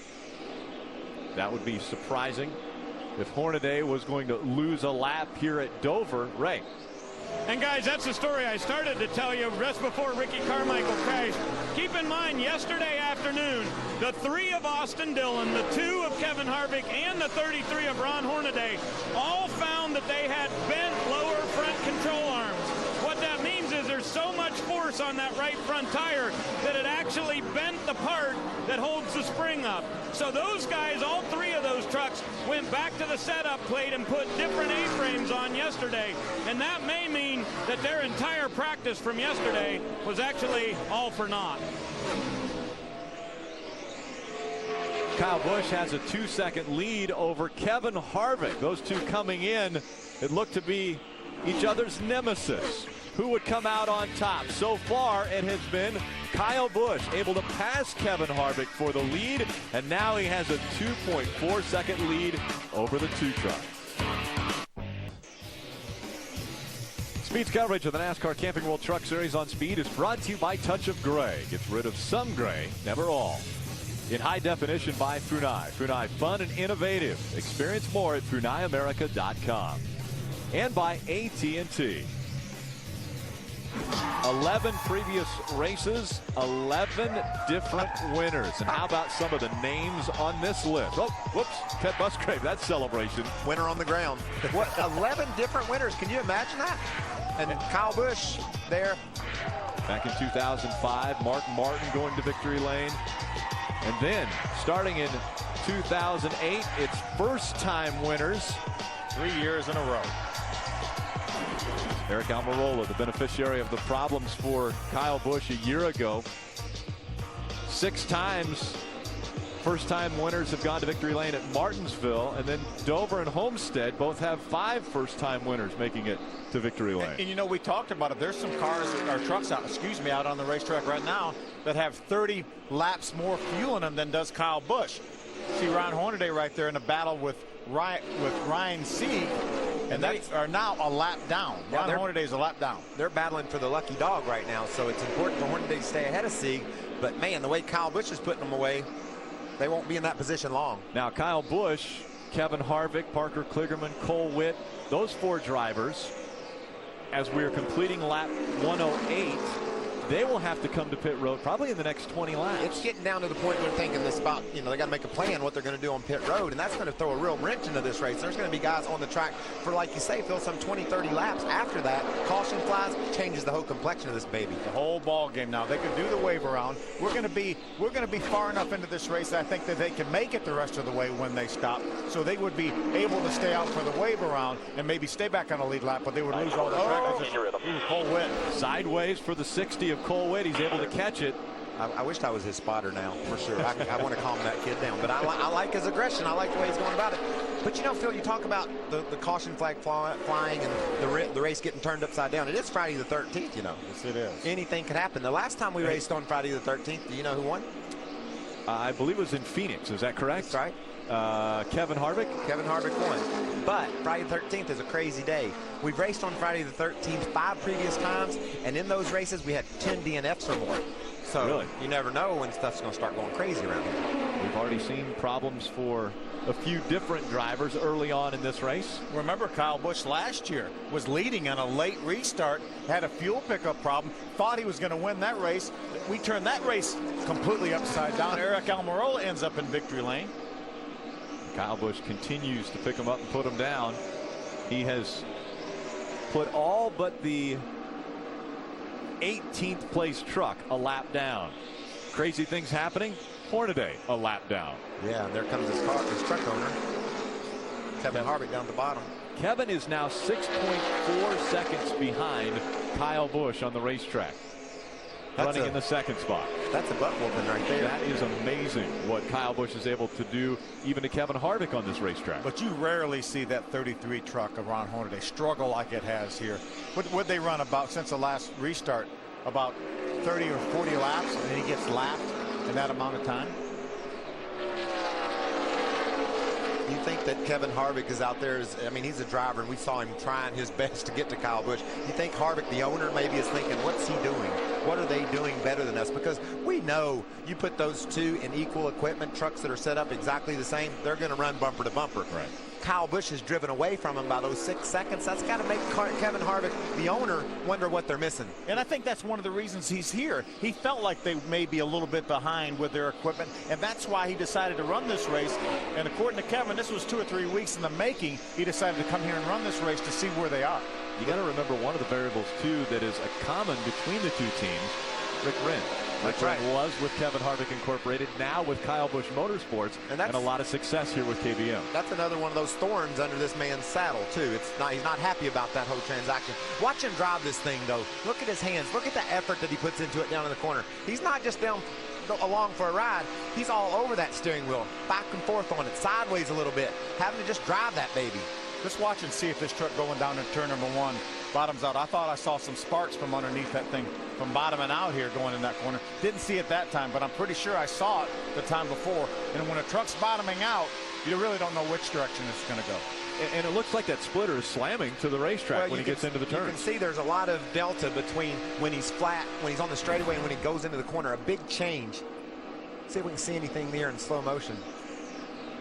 See, look at his hands. Look at him working that steering wheel. And this is the truck that's running second. Well, now he's running third. There goes Cole Witt. Cole Witt goes to the bottom of the racetrack, takes the spot away from Kevin Harvick. Look at the difference in the setups between the 60 and the 2 when they're on the straightaway. Cole Witt's truck doesn't do that big transition from the nose off the ground to down as he enters the corner. See how low his truck is? And look at Kevin's. It's coming up on the straightaway. And we typically always see those KHI trucks with a great attitude. We normally see that truck looking like that 60 truck looks. Yeah, the 60 truck looks right, and the 2 doesn't for some reason today. See how tight his truck is to the ground on the front? Look at this one. And look at that one jacked up. At least 2 or 3 inches higher. This is how Cole Witt took second away from Kevin Harvick. And it did bottom out. There's that truck bottoming out, getting down in the corner. And then when it bottomed out like that, and that may have been more than a splitter. That looked like it might have been a cross member.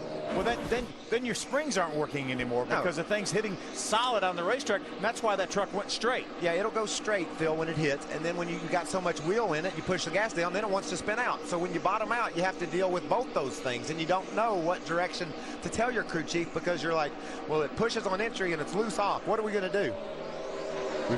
Right now, the best plan for them would be to work on that truck and get up off the racetrack, and that might alleviate a lot of their problems. Check out the attitude. Yeah, check this out. Look how sealed the front of that truck is, right down on the ground. And then go back here to Harvick, and you can see his truck is up a good inch or 2 off the road. And Crafton back behind them is just like the 60. His truck looks like the 60 with a nice attitude. Very unusual to see this kind of a setup in one of those KHI trucks. You talk about changes need to be made. They're about to happen because we're getting very close to green flag pit stops now. Kevin Harvick running in the 3rd spot now. Cole Witt has closed the gap between he and the leader to 5.5 seconds. So Harvick back to 3rd, Witt in 2nd. Kyle Busch out in front. Ray. Oh, Rick, we expect Kyle Busch to come to pit road on lap 125, and this is where that other fuel stop may really come in that we were telling you about. The 77, the 88, and others came to pit road. If we stay green here, the 18 has got to pit, and the 2 can't be far behind them because they both pitted at the same time on lap 47. Yeah, as well as the 2nd place truck of Cole Witt. He also pitted back on lap number 47. Matt Crafton right now may be in the driver's seat. He's running 4th right now, but he's the first truck that pitted back on lap number 74. One huge benefit for Cole Witt is he has the Cup team that pits for the 83 team pitting his truck tonight, so a little more experience for green flag pit stops. He still has to get to pit road and then get off pit road. That's right. Stay with us. More here on Speed. Welcome back. Green flag pit stops taking place. Kyle Busch now on pit road. Right. Well, just before Kyle came down, the 5 of Travis Kvapil did. He said, we're pretty good. I just need a little bit of adjustment to get off of the center a little bit better. Kyle Busch said, I need air pressure. Let's change the right front. I want to go down about a half a pound. So they will do that on this Traxxas Toyota. Mark down Kyle Busch coming to pit on lap 125. Now let's go to the other end and Hermie. Yeah, thank you, Ray. Cole Witt has got his truck on pit road, 4 tires, no adjustments for these guys. The truck is a little bit free, but they think once he gets back in that clean air, he'll be able to maybe run down that 18 a little bit slow. They're trying to get the crash off the grill, but he's down and away with Sunoco fuel, Ray.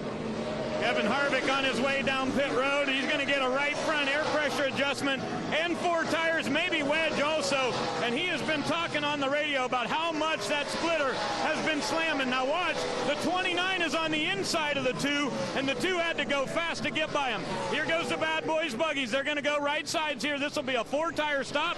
Fuel is going in. And how about the 29, Hermie? Yeah, the 29 of Parker Flingerman also has been on pit road. They made a chassis adjustment, a wedge adjustment, and got some Sunoco fuel. Waited on the fuel, cost them a little bit of time on pit road, Ray. No adjustment for Austin Dillon, and just right side tires on that Bass Pro Shop Chevrolet. He said, don't touch it, leave it just how it is, and make sure you get it full of fuel. Now, if we stay green, these guys can make it. Take a look. Austin coming onto pit road. We talked about, Michael, how hard this pit road is to get on. He did a nice job of getting that truck woed in front of that first speed line. With just 72 laps remaining in this race, it is Matt Crafton out in front. Matt will have to stop one more time, at least one more time, before the checkered flags fly. Let's go back down trackside to Ray. Loose off is the call from Nelson Piquet, and that's been on both round of pit stops here. So they're also making right side air pressure adjustments, making sure they get that thing packed full of fuel. A little bit slow getting around to the right rear. They'll hang those tires and get it on for that. Chevrolet, and Nelson Piquet joins back into the race. Matt Crafton, Joey Coulter, Johnny Sauter, David Starr, and Justin Lofton are your top 5. Starr has second away from, you see the 22 of Joey Coulter onto pit road now. And let's hear more about that from Ray. Rick, I have to tell you, Joey Coulter is one of the only trucks that I've heard today who said he's really tight. So they're trying to free him up a little bit while everybody else is trying to tighten up their trucks. They'll hang all the tires here on the RCR Chevrolet. And as he's doing that, we look down the other end of pit road. Johnny Sauter getting 4 tires on his Carrier.com Chevrolet. Sauter said it feels to him like his front springs aren't even in the truck. He said that thing just bounces so horribly when he goes through the center of the corner, having a hard time keeping a hold of the steering wheel. Right now, only 8 trucks on the lead lap because Matt Crafton has been able to stay on the racetrack after making that pit stop on a later caution than a lot of these guys. Only 8 trucks right now showing on the lead lap. Well, what Crafton has to deal with too, Phil, he's running about a second slower than some of the guys that pitted, so half a second at least on some laps more. But he's going to lose all that time if he stays on the track. So at some point he's going to have to say, all right, I'm going to wait forever for a caution and risk it, or he's going to have to short pit, come in, get his tires and get his gas when he gets to a point where he knows he can make it to the finish, and that's now. Johnny Sauter is being told he has a pass-through penalty. He was too fast entering. It was the 4th segment on pit road that he got caught going too fast, and so he will have to come to pit road. You just saw the black flag being shown to the 13. Well, when coming down pit road here under green, when you lap this track at 24.5 seconds, is going to be at least another full lap. 3,400.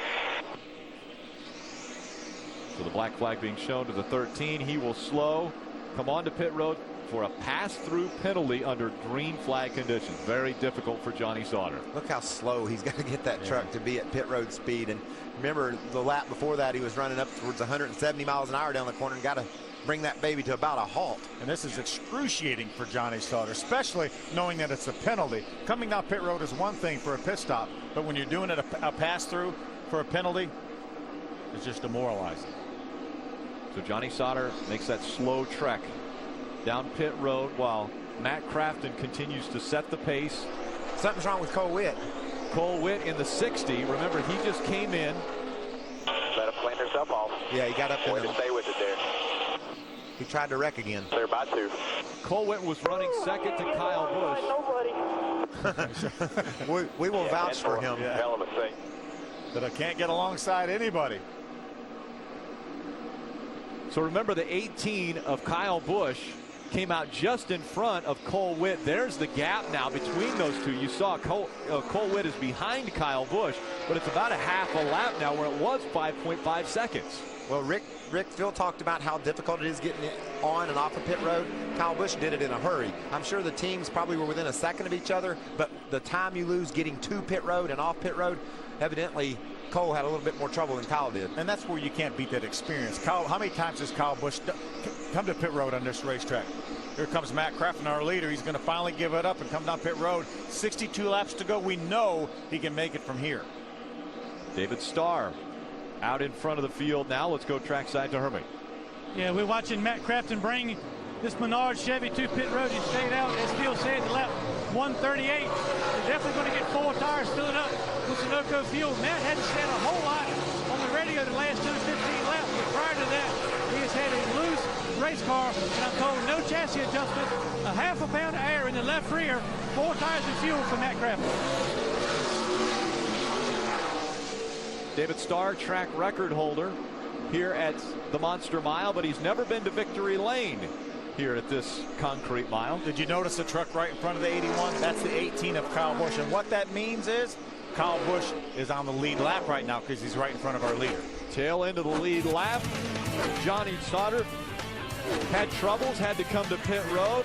Right now, no problems for the 81 of David Starr, leading here at Dover.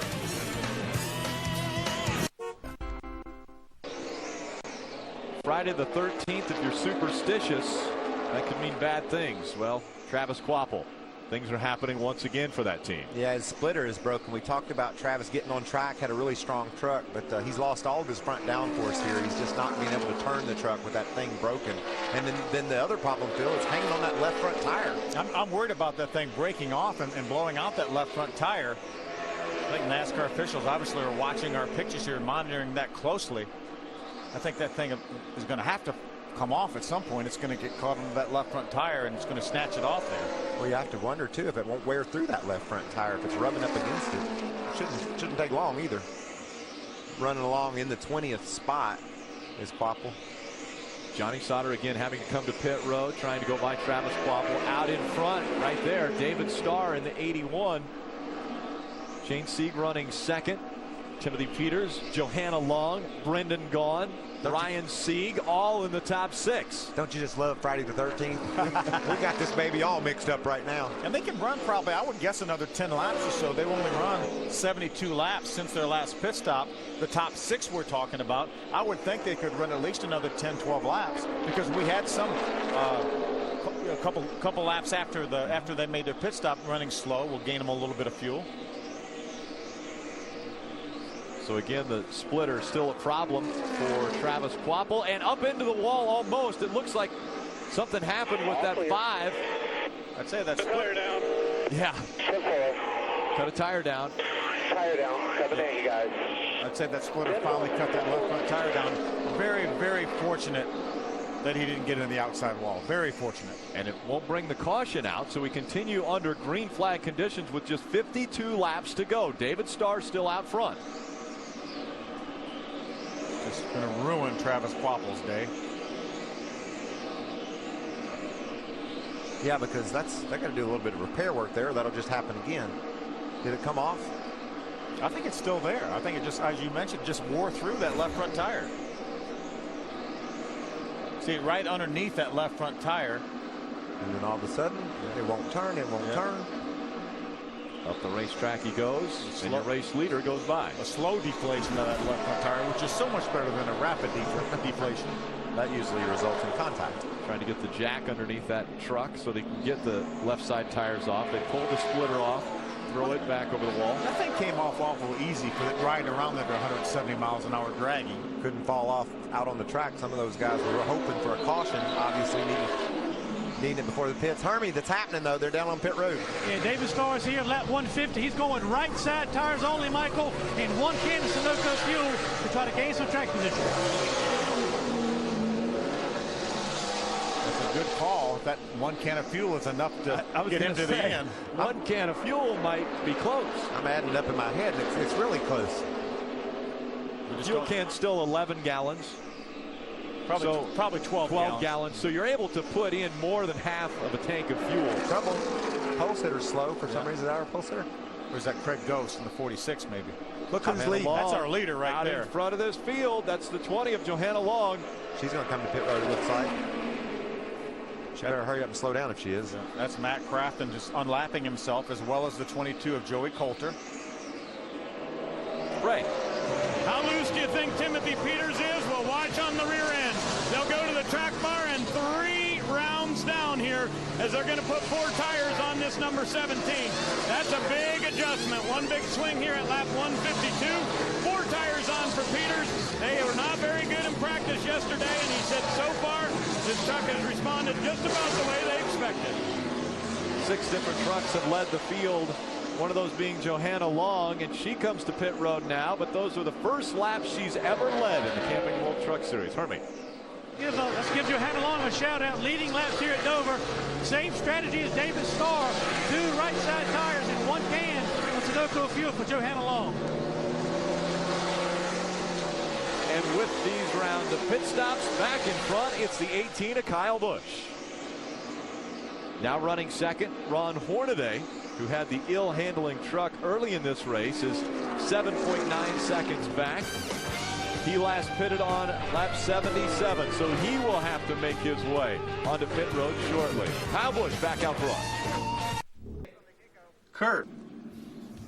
Welcome back. Lucas Oil 200 under its 5th caution, this time for debris. There is the splitter that we have seen so much of, and pit road is open. We go to Hermie Sadler. What a break for Ron Hornaday. The pit cycle allowed him to get back on the lead lap, get back up to second. They were worried about the field. He's coming down. They're going to take a rubber out of the right rear, 4 tires in Sunoco fuel. Ray? Down on my end, Kyle Busch came in. They said for sure we're going to go with tires here. It'll be 4 tires and fuel. The 22 whizzes by him. We also see the 3 of Austin Dillon in right there. Now on the bottom of the screen you see Kevin Harvick. They said get just enough fuel in it to make sure we can go the distance, and a green white checkered, and there's going to possibly be contact. Kyle Busch got jammed in to try to get around the 22, and he will not be the first truck off of pit road. How about Jay White in the 23 Gunbroker truck is the first truck off pit road. A little pit strategy there. Got to be 2 tires for Jason White. Did you see who came off second? Cole Whitt. Cole Whitt came off in front of Kyle Busch. And they all came off at the same time. Watch this, Rick. Kyle Busch goes to pull out. There wasn't much room there. And that's a heads-up move by Eric Phillips to let him know, hey, they're side by side when you pull out. Don't pull out any more than 1 lane. Had he not done that, he would have run into Jason White. We were 3 wide on pit road at Dover, and that used to not work. It worked that time, though, for a second. 3 wide on pit road. We've seen 2 and 3 wide here on the racetrack. Stay with us. The restart here on Speed. On Saturday, May 21st, the stars come out, and those gloves will come off for the NASCAR Sprint All-Star Race on Speed. The best of the best will lay it all on the line in a no-holds-barred 100-lap dash for $1 million payday. That's NASCAR Sprint All-Star Race Saturday, May 21st, live and only on Speed, the Motorsports Authority. Hey, Rick, I think the gloves are already off. They come off. I'll tell you, anytime we go to Charlotte for that All-Star Race, it's a fight to the finish. Can you imagine? Okay, it's 100 laps, and we're going to pay you $1 million. How are you going to keep your gloves on with that? If that's the scenario you're lined up with, you might start without your gloves. Out in front of this field, it's the 23 of Jason White, Hermie.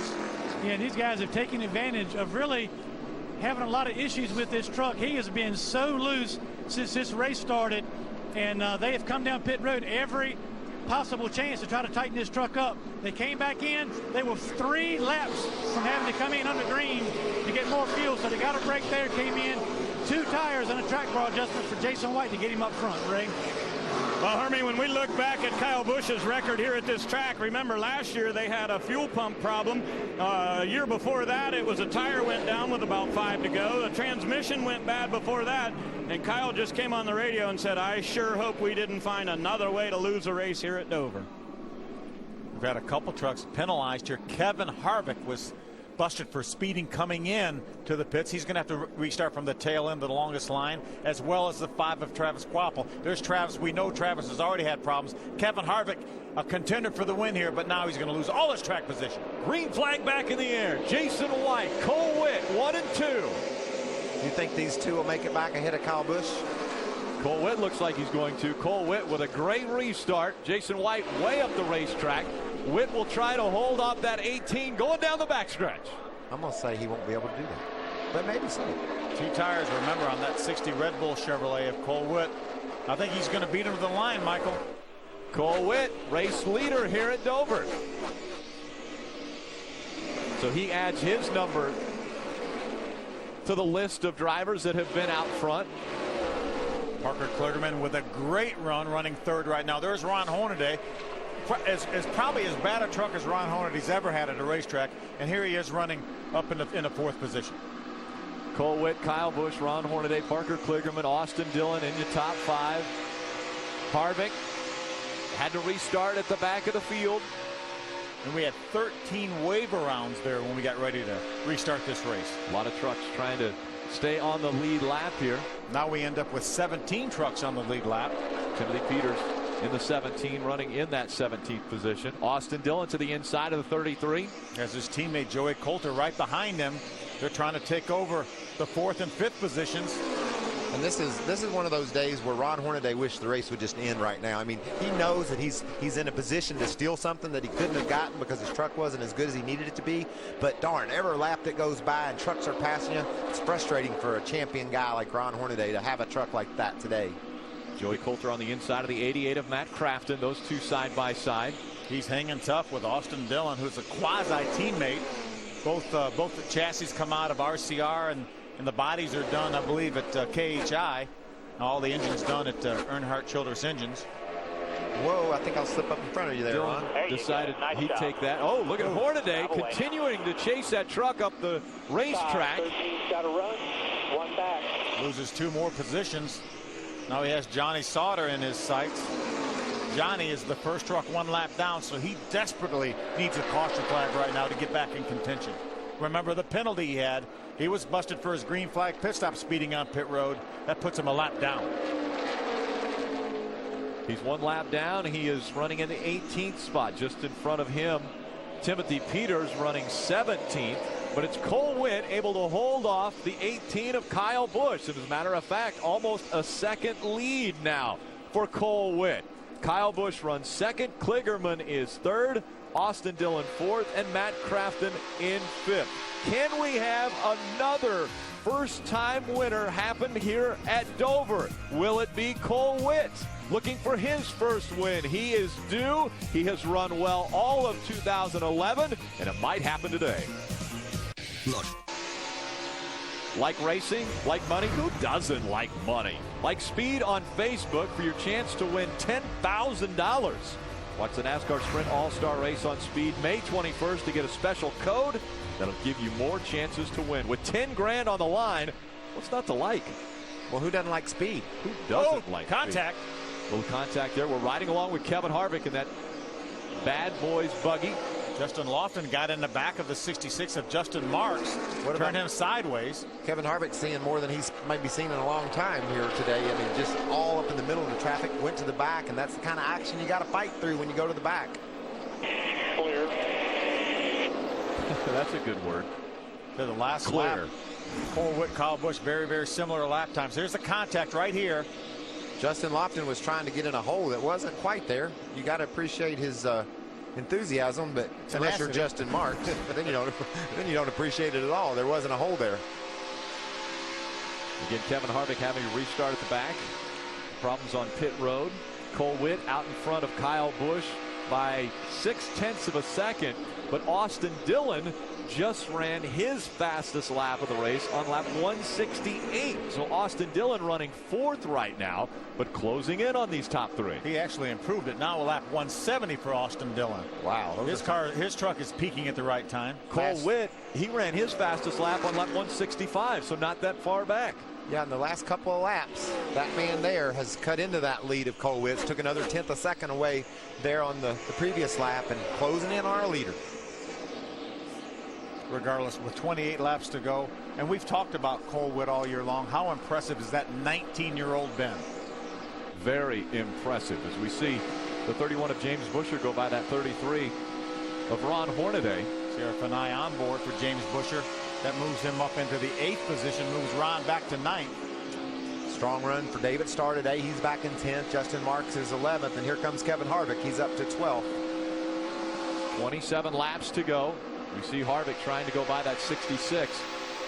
Our pole winner today, Justin Marks, taking the 11th spot, or trying to take that 11th spot away. But Phil, if Justin Marks can just finish 11th, 12th, just solid day after setting on the pole, after a successful test they had at Rockingham a week or so ago where he felt like the communication between he and his crew chief, his team, improved 100%, we could see some good stuff out of this cat this year. Absolutely, a step in the right direction for sure. But he's got his hands full to finish in the 11th or 12th spot. Look at that battle.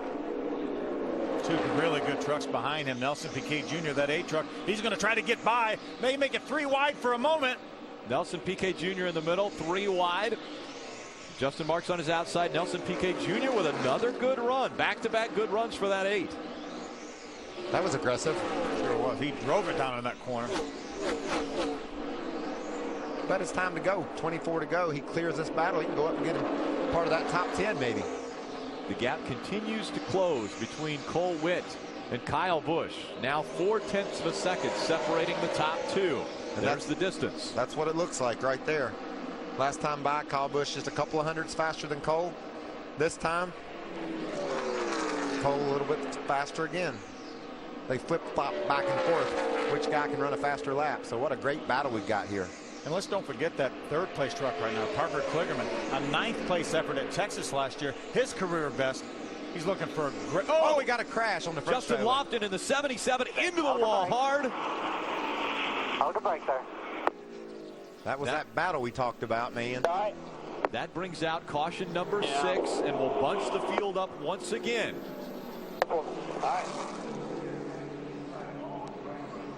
And Justin reaching and taking the win in that down.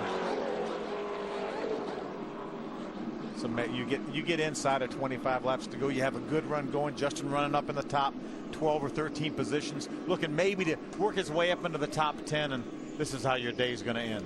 It's a shame. Solid day all day long. Take a look at what happened. Just gets loose.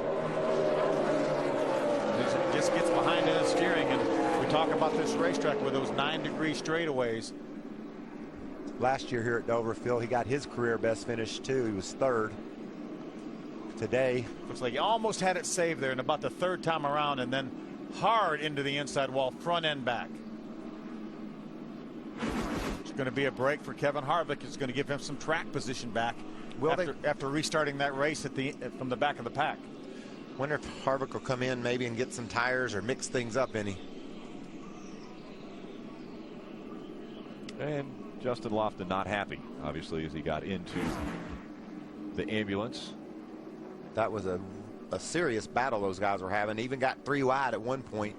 So obviously he felt like somebody wasn't playing right. Yeah, but when the incident happened, he was by himself. There was no contact from any other truck. He had dropped back 3 or 4 truck lengths from the 66 of Justin Marks. There's a good shot of it. There he is right there. Who was he mad at? It was Brendan Gaughan that was behind him, but he was 2 truck lengths behind him when they were going through 3 and 4. Well, something like this happens, you're mad. I mean, you're mad at somebody. And a lot of times you're mad at yourself, but it's a lot easier to take it out on somebody else. Just frustration for Justin Marks. 6 times this race has been slowed. And this time it is the 77 of Justin Marks who comes off of turn 4 and into the inside wall. With under 20 laps remaining, let's take a look at the Ram guts and glory for this race here at the Monster Mile, and it has to go to Ricky Carmichael. Oh my goodness. Saw that hard contact to the outside wall. There's another view. You know, when I see something like that, it just makes me want to hug the folks from NASCAR, the folks that developed the safer barrier. Just knowing the result would have been much different had we have not made all the advances we have in safety. Ricky would not have walked away from that crash at that angle 10 years ago. There's no way. Ricky Carmichael was Ram tough in our guts and glory. So Ricky Carmichael with a destroyed truck, not the finish that he wanted from this race, but could we have our 4th in a row first-time winner at Dover with Cole Witt? I think their trucks right now are really equal. The 60 truck of Cole Witt and the 18 truck of Kyle Busch. Hermie? Yeah, just quickly on Cole Witt, obviously stayed on the racetrack. All the talk from he and his crew chief has been about this restart. He wants to take the outside, and they said make sure to pin him down coming off turn 2. He'll, That's the strategy. We'll see if he can make it work. Kyle Busch runs the first lap or two of a restart better than anyone I've ever seen. Into the gas they go. Green flag back in the air. Cole Whitt on the outside. Kyle Busch on the inside. Jason White slow on the restart. Kyle Busch with a great restart. He'll battle for the lead as they come out of turn 2. I thought that restart was possibly going to be Cole Whitt's downfall. It's not that he did anything wrong, but as you mentioned, there's nobody that can run that first lap, I don't think, in racing today like Kyle Busch can. Yeah, he's like Ron Hornaday. Ron, you know, we always give him credit for shifting gears so well, but he runs wide open for a lap or two after a restart no matter where we're at. I think that was a case where Kyle Busch just took that first turn wide open. He had the shorter distance. He left the gas pedal on the floor, got him the lead off too. About spun out doing it, but he did it. Joey Coulter trying to take 5th back away from Matt Crafton. Crafton now. Oh, a problem for Craig Ghost. He's in the wall hard. 7th caution comes out. Hold it, Craig. Get down if you can here. Get down, get down, get down. All right, guys, we got damage here. A lot of damage. 10-4. So the 7th caution comes out. We have just 15 laps remaining. Still, we get to do it all over again, but this time we'll have Kyle Busch on the outside. Yeah, and then plus we're going to have Parker Kligerman on the inside, or excuse me, on the inside, right behind Cole Whitt. And Whitt doesn't like it down there on the inside. So, and Kligerman was really gaining on Cole, so it could be early interesting finish. Or it's going to be, not could be. Craig Ghost pulls up to the inside of the 93 truck of Shane Sieg. Oh man, that there wasn't real estate there for him. It looks like Shane kind of was coming down the hill. There was a little bit of room for Shane to be up higher than he was. I don't know if it was after the contact was made and Craig made contact with the outside wall. Does a good job hanging on to it.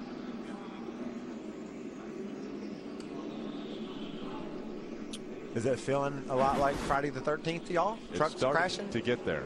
Lucky number 7 as far as cautions come out.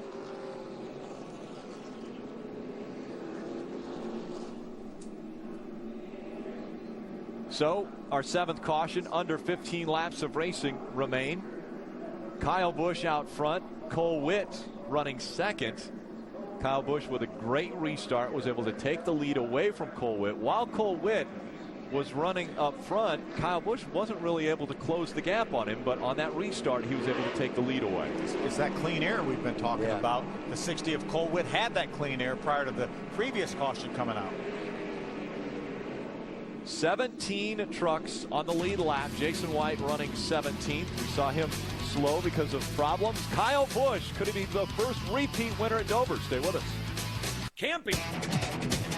Who will have the winning touch today? Well, quite a few drivers have already won as far as keeping the trucks off the wall with ill-handling trucks. There's Cole Whitt right there really sideways. There's Brendan Gaughan getting sideways under his teammate. There's another view of Cole Whitt, that 60 truck. This racetrack's crazy. I mean, it's a hard racetrack to drive, and we're seeing guys right on the edge of control. I don't remember ever seeing as many people struggle for control as we are today. All the drivers seem to have the winning touch by Just for Men, touch of gray. Welcome back, Lucas Oil 200 here on Speed, your Motorsports Authority. As we wind down, it will be 9 laps of racing to go when they get back to the stripe. Kyle Busch. What's he doing on the inside, Michael? He chose the inside line. Because he got the lead down there, so he likes it. Yeah. He's going to try to do that again. But maybe Cole Whitt, you know, you talked about those trucks were pretty even, but the experience behind the wheel is way in Kyle Busch's favor. Maybe that one restart, Cole Whitt learned enough where he can put something on Kyle Busch here. Kyle Busch trying to defend the fact that he is the youngest winner in Camping World Truck Series history. Cole Whitt just 19 years, 10 months, and 21 days old. So it's in Kyle Busch's hands. He can do it. All in Kyle Busch's hands. We'll see if he can hold him off. Coming out of turn 4. Green flag back in the air. We're underway. 9 laps of racing to go. Kyle able to clear. Cole Whitt brings Parker Kligerman up the inside of Cole Whitt. He's going to get loose down there. He's fighting the steering wheel, trying to retain control, and he does it. He's still under him, too. That means he's going to have another chance to get loose down here in 3. Parker Kligerman just 20 years old. There he goes Parker Kligerman right in front of the field. Kligerman goes around into the outside wall. They stay green. No caution. Let's go. And the caution flag comes out now. Parker trying so hard. Rick Wren almost a smile on his face. He's like, can you believe we got to do this again? He's thinking, is it almost over? There's Marcus Richmond there. Stacy Compton, who's team owner. Marcus, the crew chief. So we got another shot at him. And this is valuable experience for Cole Witt. Now he has 2 restarts under his belt that weren't successful. He wasn't able to maintain the lead, and he almost lost second here. Michael, you said he had another shot to go down there and get loose. There he does. It gets loose. They may have made slight contact, but he was already sideways. Yeah, he just drove it in there way too hard, and you could tell when he went through turn 1 and 2, he was determined to take that spot away. But it's just so difficult, and these young cats don't know that yet. It's very difficult unless you're in this situation before to know what's going to happen. That happened to Parker Kligerman. There's going to be a little contact with the 3 right there of Austin Dillon. You see the damage to that right front corner of Austin Dillon's truck. Don't know if he's going to have to come down pit road. Here's Kevin Harvick's onboard camera. You see Parker turning sideways. Here, stay low, stay low. Come on, stay low. Still green, still green. The run Brendan Gaughan had on the outside. There's Johanna Long. Why's she sitting there? Stopped on pit road. What do you want me to do? Wait for the cops to get you. You're right to wait on a push here. Got one coming to you. Little confusion there. Yeah, somehow I don't know if she stalled on pit road. Looks like she must be stalled on pit road. See the damage there to the Kligerman truck, and there's the damage to Austin Dillon's truck. Spotters have been up top saying like, we think it's okay or it's not. I believe I'd have to pit there, Phil. The whole right front is broken loose, so when you put the air to that thing, once they throw the green flag, it'll all cave in on that tire. Austin right now running in the 3rd spot. We know we have 16 trucks on the lead lap. He doesn't want to give up that track position. I don't think it would hurt. I think we may roll the dice. That's Andy Houston, the spotter. I think he might stay out and roll the dice. You saw a glimpse of Richard Childress, grandfather to Austin Dillon. There you see Johanna Long being pushed into the garage area. Aaron's lucky dog goes to the 39. So Ryan Sieg will get a lap back. 17 will be on the lead lap when we get ready to restart. They'll be side by side once again. Kyle Busch and Cole Witt. Can Cole Witt take down Kyle Busch today? Yeah. The NASCAR Camping World Truck Series on Speed is brought to you by the Rally, powered by Camping World, the Dish Network. The Rally is the largest RV event in America. Visit www.therally.com for more information. By Dollar General. Get your favorite brands for race day. Visit Dollar General. Save time, save money every day. And by Ram Trucks, designed, tested, and proven to be the best trucks we've ever built. Ram. It's all come to this. Got about a 3-lap dash for it. 3 laps will remain when they get to the stripe. It's not a green-white checkered. This is for the advertised distance of 200 laps. I'm not sure there won't be one though. Is there any way Cole Witt can withstand the jump that Kyle Busch had that last time? Can he anticipate that a little bit maybe and try to go a little bit earlier? Well, like we said, he's had 2 tries at it. He's learned each time. Let's see what he does on the 3rd. Kyle Busch, Cole Witt, Austin Dillon, Matt Craft, and Joey Coulter top 5. How about Harvick? He's made his way back to top 6. And as they come out of turn number 4, green flag back in the air. A great restart for both the trucks. The 18 and the 60 side by side at the stripe. Dead even at the stripe. Side by side into one. Kyle Busch just drives it in there, never lifts. Cole Witt trying to hang on now as Austin Dillon looks to his inside for second. See, that fender tore all to pieces on that 3 truck, but he's driving it like it's not. Cole Witt drove it hard down into turn number 3. He didn't want to replay what happened the last time with Parker Kligerman. 2 laps to go. The gap between Kyle Busch and Cole Witt, almost 0.4 of a second. Can he eliminate that distance in just 2 laps? And will he become the first multiple-time winner here at Dover? That could be what Kyle Busch has in store for him. He's already the only multi-winner this year. 2 victories for Kyle Busch. He's taking the white flag, looking for the 3rd one. White flag goes in the air. 1 more mile here at Dover.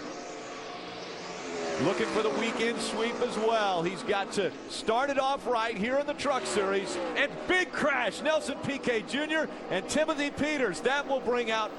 Well, right now we haven't seen the caution, but it is out, so that makes it official. Kyle Busch will win at Dover, the first repeat winner in 12 years. What an amazing drive by Cole Witt, though, to end up with a runner-up finish. Led this race, showed how strong he was, ends up with his career best finish of second. Matt Crafton, third. Austin Dillon. Harvick up to fifth. You see Nelson Piquet Jr. out of his truck. Last week, 17th of Timothy Peters climbing out of his truck as well. Last week, Piquet celebrated his best finish, runner-up at the last race in Nashville, and then today on the last lap, winds up down in the infield, tore all to pieces. Timothy Peters finished third at that race at Nashville. Talking a little bit about what happened. You notice they're both leaving their helmets on right now. There's a bit of a language barrier here, so the caution comes out for this. Oh, wow. 3 wide. Yeah. See, Timothy Peters could not turn left because Johnny Sauter was there, and I don't think that Nelson Piquet Jr. realized that they were 3 wide. Maybe the spotter didn't tell him that they were 3 wide. Look how hard those trucks hit. Look at all that sheet metal buckling. Great camera work, guys, showing the slow motion impact. It looks innocent enough, but darn, they hit hard. They just jump up off the racetrack when they make contact with that outside wall. Let me back up. That didn't look innocent enough at all. That looks like a crazy crash. Watch Piquet's truck up in the air. You can tell there how serious that is. And that was a real hard hit for the 17 of Timothy Peters, too. Another trip to victory lane for Eric Phillips, Ray. And this victory, number 22 in his career, moves him ahead of Mike Hillman Jr. When I visited your shop in February, you said Dover was the big circle on your calendar. Why? We had such a good truck here last year, so dominant and come up short. Been close here a few times. This place is one of those places you want to win at. You know, here, Bristol, Daytona. That trophy here is probably one of the coolest ones here. And Kyle's never won a truck race here, and he wanted it so bad. We kind of screwed up his deal for the three wins in a weekend here in the spring, made some mistakes, and we want to come back and redeem ourselves. All right, congratulations, go enjoy it. And what he was saying was Kyle never won a truck race on the weekend when he dominated both other divisions. Kyle Busch becoming the first ever repeat winner at this racetrack. That's a sight that we've gotten pretty accustomed to seeing, isn't it? An 18 car or truck in victory lane after the race. Win number 27 for Kyle Busch, just his 90th start. That is his 96th NASCAR win, which ties Mark Martin for 5th all time in wins in the top 3 series of NASCAR. And when he climbed out of his truck, there were cheers from the crowd, which he's become accustomed to hearing as well. Welcome back to Dover International Speedway, the Lucas Oil 200 in the books, and in victory lane, it's Kyle Busch once again, right? And Kyle's getting ready to climb out of this Traxxas Toyota right now, the winner of the Lucas Oil 200. Back in victory lane, the first repeat winner in Camping World Trucks at the Monster Mile. For about 24 laps, Kyle, I saw that 60 out front, and I'm wondering to myself, is Kyle Busch just laying back there for him, or was it the restart that made the big difference? Well, I was waiting for him a little bit and seeing how the long run would play out and making sure that I would save a little bit of something so I could run him down and try to pass him. But he was fast out there, man, and I'll tell you what, I was working for it, but I was reeling him in a little bit at a time. You know, I was kind of coming a little bit there at the end of it, but 4 for 4 for Traxxas, man. I can't say enough about these guys at Kyle Busch Motorsports, and this Traxxas Toyota Tundra was awesome today. So thank M&M's and Flexco, Dollar General, Triad, Butler Seats, Camping World, and the fans. You know, it's fun to come out here. We love racing in here in this series like this and having fun. And I'll tell you what, you know, Cole Witt's got something going on. You know, he's probably got some good talent there, and looked like he did a really, really nice job. And on my last restart, man, he had me. He left just with me. You know, I didn't get away from him at all. So we just had a fast enough speed through 1 and 2 where we beat him. But also want to thank DuPont and, you know, Joe Gibbs Driven Racing Oil, Triad Engines. Got a lot of sponsors in there. Hey, check out the truck. I wonder if Kyle has a little mini victory lane over there at his shop. Hermie? Well, Kevin Harvick, you guys had an up-and-down day, came back from a speeding penalty, passed a lot of trucks, and got back up to a top 5. Yeah, I took us out of the race there. Just want to thank everybody from Bad Boy Buggies for supporting our Chevrolet and all these guys on this team. We had a really, really loose truck all day. and then with the adjustments that we made, it started banging the splitter, getting into one, and then it wore it in half there. So we still had a shot, and then I got the pit road speeding there, just pushing it too hard. Well, that's Kevin Harvick. He came back to make a decent day out of it after a penalty. Take a look at our AT&T call of the race. Take a look at this last restart. What a great job by Cole Witt, Phil. You know, he got Kyle Busch's attention. Cole left with Kyle and went down into turn one side by side. Yeah, but Kyle said he had me, but then he was able just to hold that thing down. We know Kyle Busch, he more than likely ran that corner wide open, and that gave him just enough cushion to beat him off turn 2. That was the AT&T call of the race. Rick Wren again celebrating. Look at that young man there. Yep. On top of the pit box.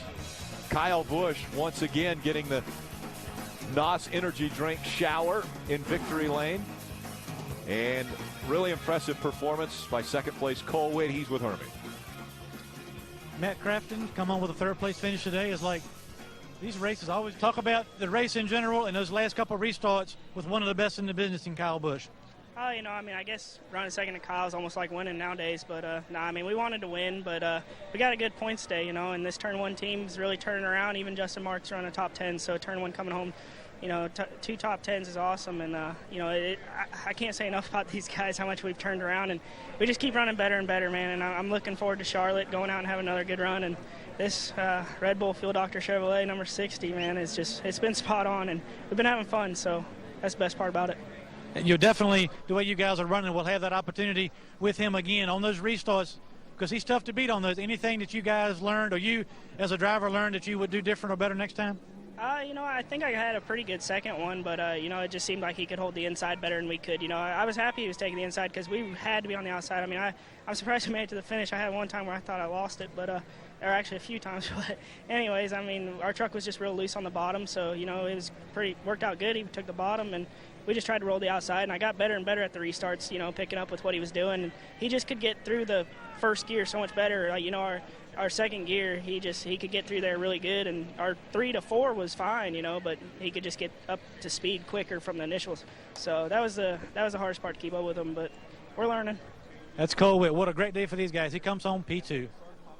Take a look at the point standings. Coming in, it was Johnny Sauter who was your point leader. Now his teammate has moved right by and up to the top of the charts. It's Matt Crafton, then Johnny Sauter. Cole Witt, career best finish for him, moves to 3rd in the point standings. Yeah, and any one of those top 6 when we go to Charlotte, Rick, could lead there with the point lead. That's how tight the battle is for the championship in the Camping World Truck Series. How cool is that? And you got Ron Hornaday lurking right there in the 4th position. You keep him with a shot at it, and you know he's going to be tough. Brendan Gaughan moved into the top 10 with his impressive 7th place finish today. Let's go back to Hermie. Austin Dillon comes on 4th. A lot of damage to the front of this truck. Did that concern you at the end of the race? You know, I came over the radio and just told him it didn't really matter what damage we had. We had to go on the last restart. And I was actually pretty good on the restarts today, using out my strong suit. And I was pushing people all day and just got that first corner. I think it made me a little tight. I held it wide open, but, you know, Cole and the 29 got into it that last corner. I didn't want to chance it there at the end. We had a rough start. You know, we were terrible at the beginning of the race, loose. And I'm really proud of Danny for adjusting on it, getting us better, and getting us where we finished today. I had to really work hard out there, and it was a good run for the Bass Pro Shop Chevy to come back for a 4th. It's a good points day for us. Yeah, good points today. He finishes 4th today here at Dover. Rick? Thank you, Hermie. Take a look at our unofficial results. Kyle Busch back to victory lane. Again, that is his 3rd win of the 2011 season, and he's only run in 5 races. Yeah, and that's half of all the races we've had, too, by the way. Yeah, and on the just quickly, on the last 28 races, he's had 28 races. He's had 22 top 5 finishes and 16 wins. That ain't a streak. That's just the way he rolls. Top 2 finishes. That's pretty good. That's really good. Well, Travis Kvapil had some tough times today as he cut a left front tire, got up in the wall, and was 11 laps down. But after a good start, Ricky Carmichael hit the wall about as hard as we've seen anyone hit here at Dover. Was able to climb out of that truck and was okay. And then we saw J.R. Fitzpatrick clobber the wall early in the race. And let's go back trackside to Hermie Sadler. Matt Crafton come on with a 3rd place finish today. Is like these races always get crazy like this at the end, and you guys came up and got you a top 3 finish. Yeah, we had a really good truck today. Really, really good on a long run. We came in at one point, and they were telling me I was the fastest truck on the racetrack, but I mean, the thing was really, really good. And I was actually seeing Kyle actually coming to me on that one run right there in the middle of the race.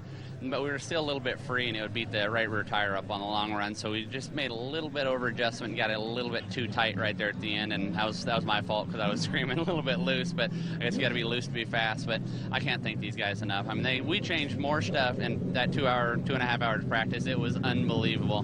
This Menard Chevy was really, really good on a long run. Wish we could have had some long runs right there at the end, and I think we might have had some for them. These are the kind of runs that championships are made of. Matt Crafton comes home 3rd. And we knew we were going to see history made. It was either going to be Kyle Busch going for the first-time repeat winner here, or seeing our youngest winner ever in the Camping World Truck Series with Cole Witt on that final restart. Well, 11 straight races here. Nobody won more than one of them. Who's the guy you'd put your money on to break that streak?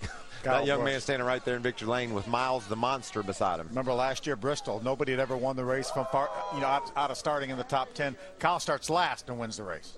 Cole Witt, another impressive performance. This time gets him his career best finish of 2nd. Matt Crafton, with his 3rd place finish, is able to move up into the top spot in the point standings here in the Camping World Truck Series. What a battle we have for this championship. 8 points separate the first 4 drivers. And a long way to go in this season, too. And luckily, our next stop, Charlotte. And I'll tell you what, a lot of people looking forward to that 1.5 miles. Great weekend, all-star weekend. There was so much hype, so much interest in racing next weekend. As a race car driver, you love going home. You love a home field race, and that's where everybody lives.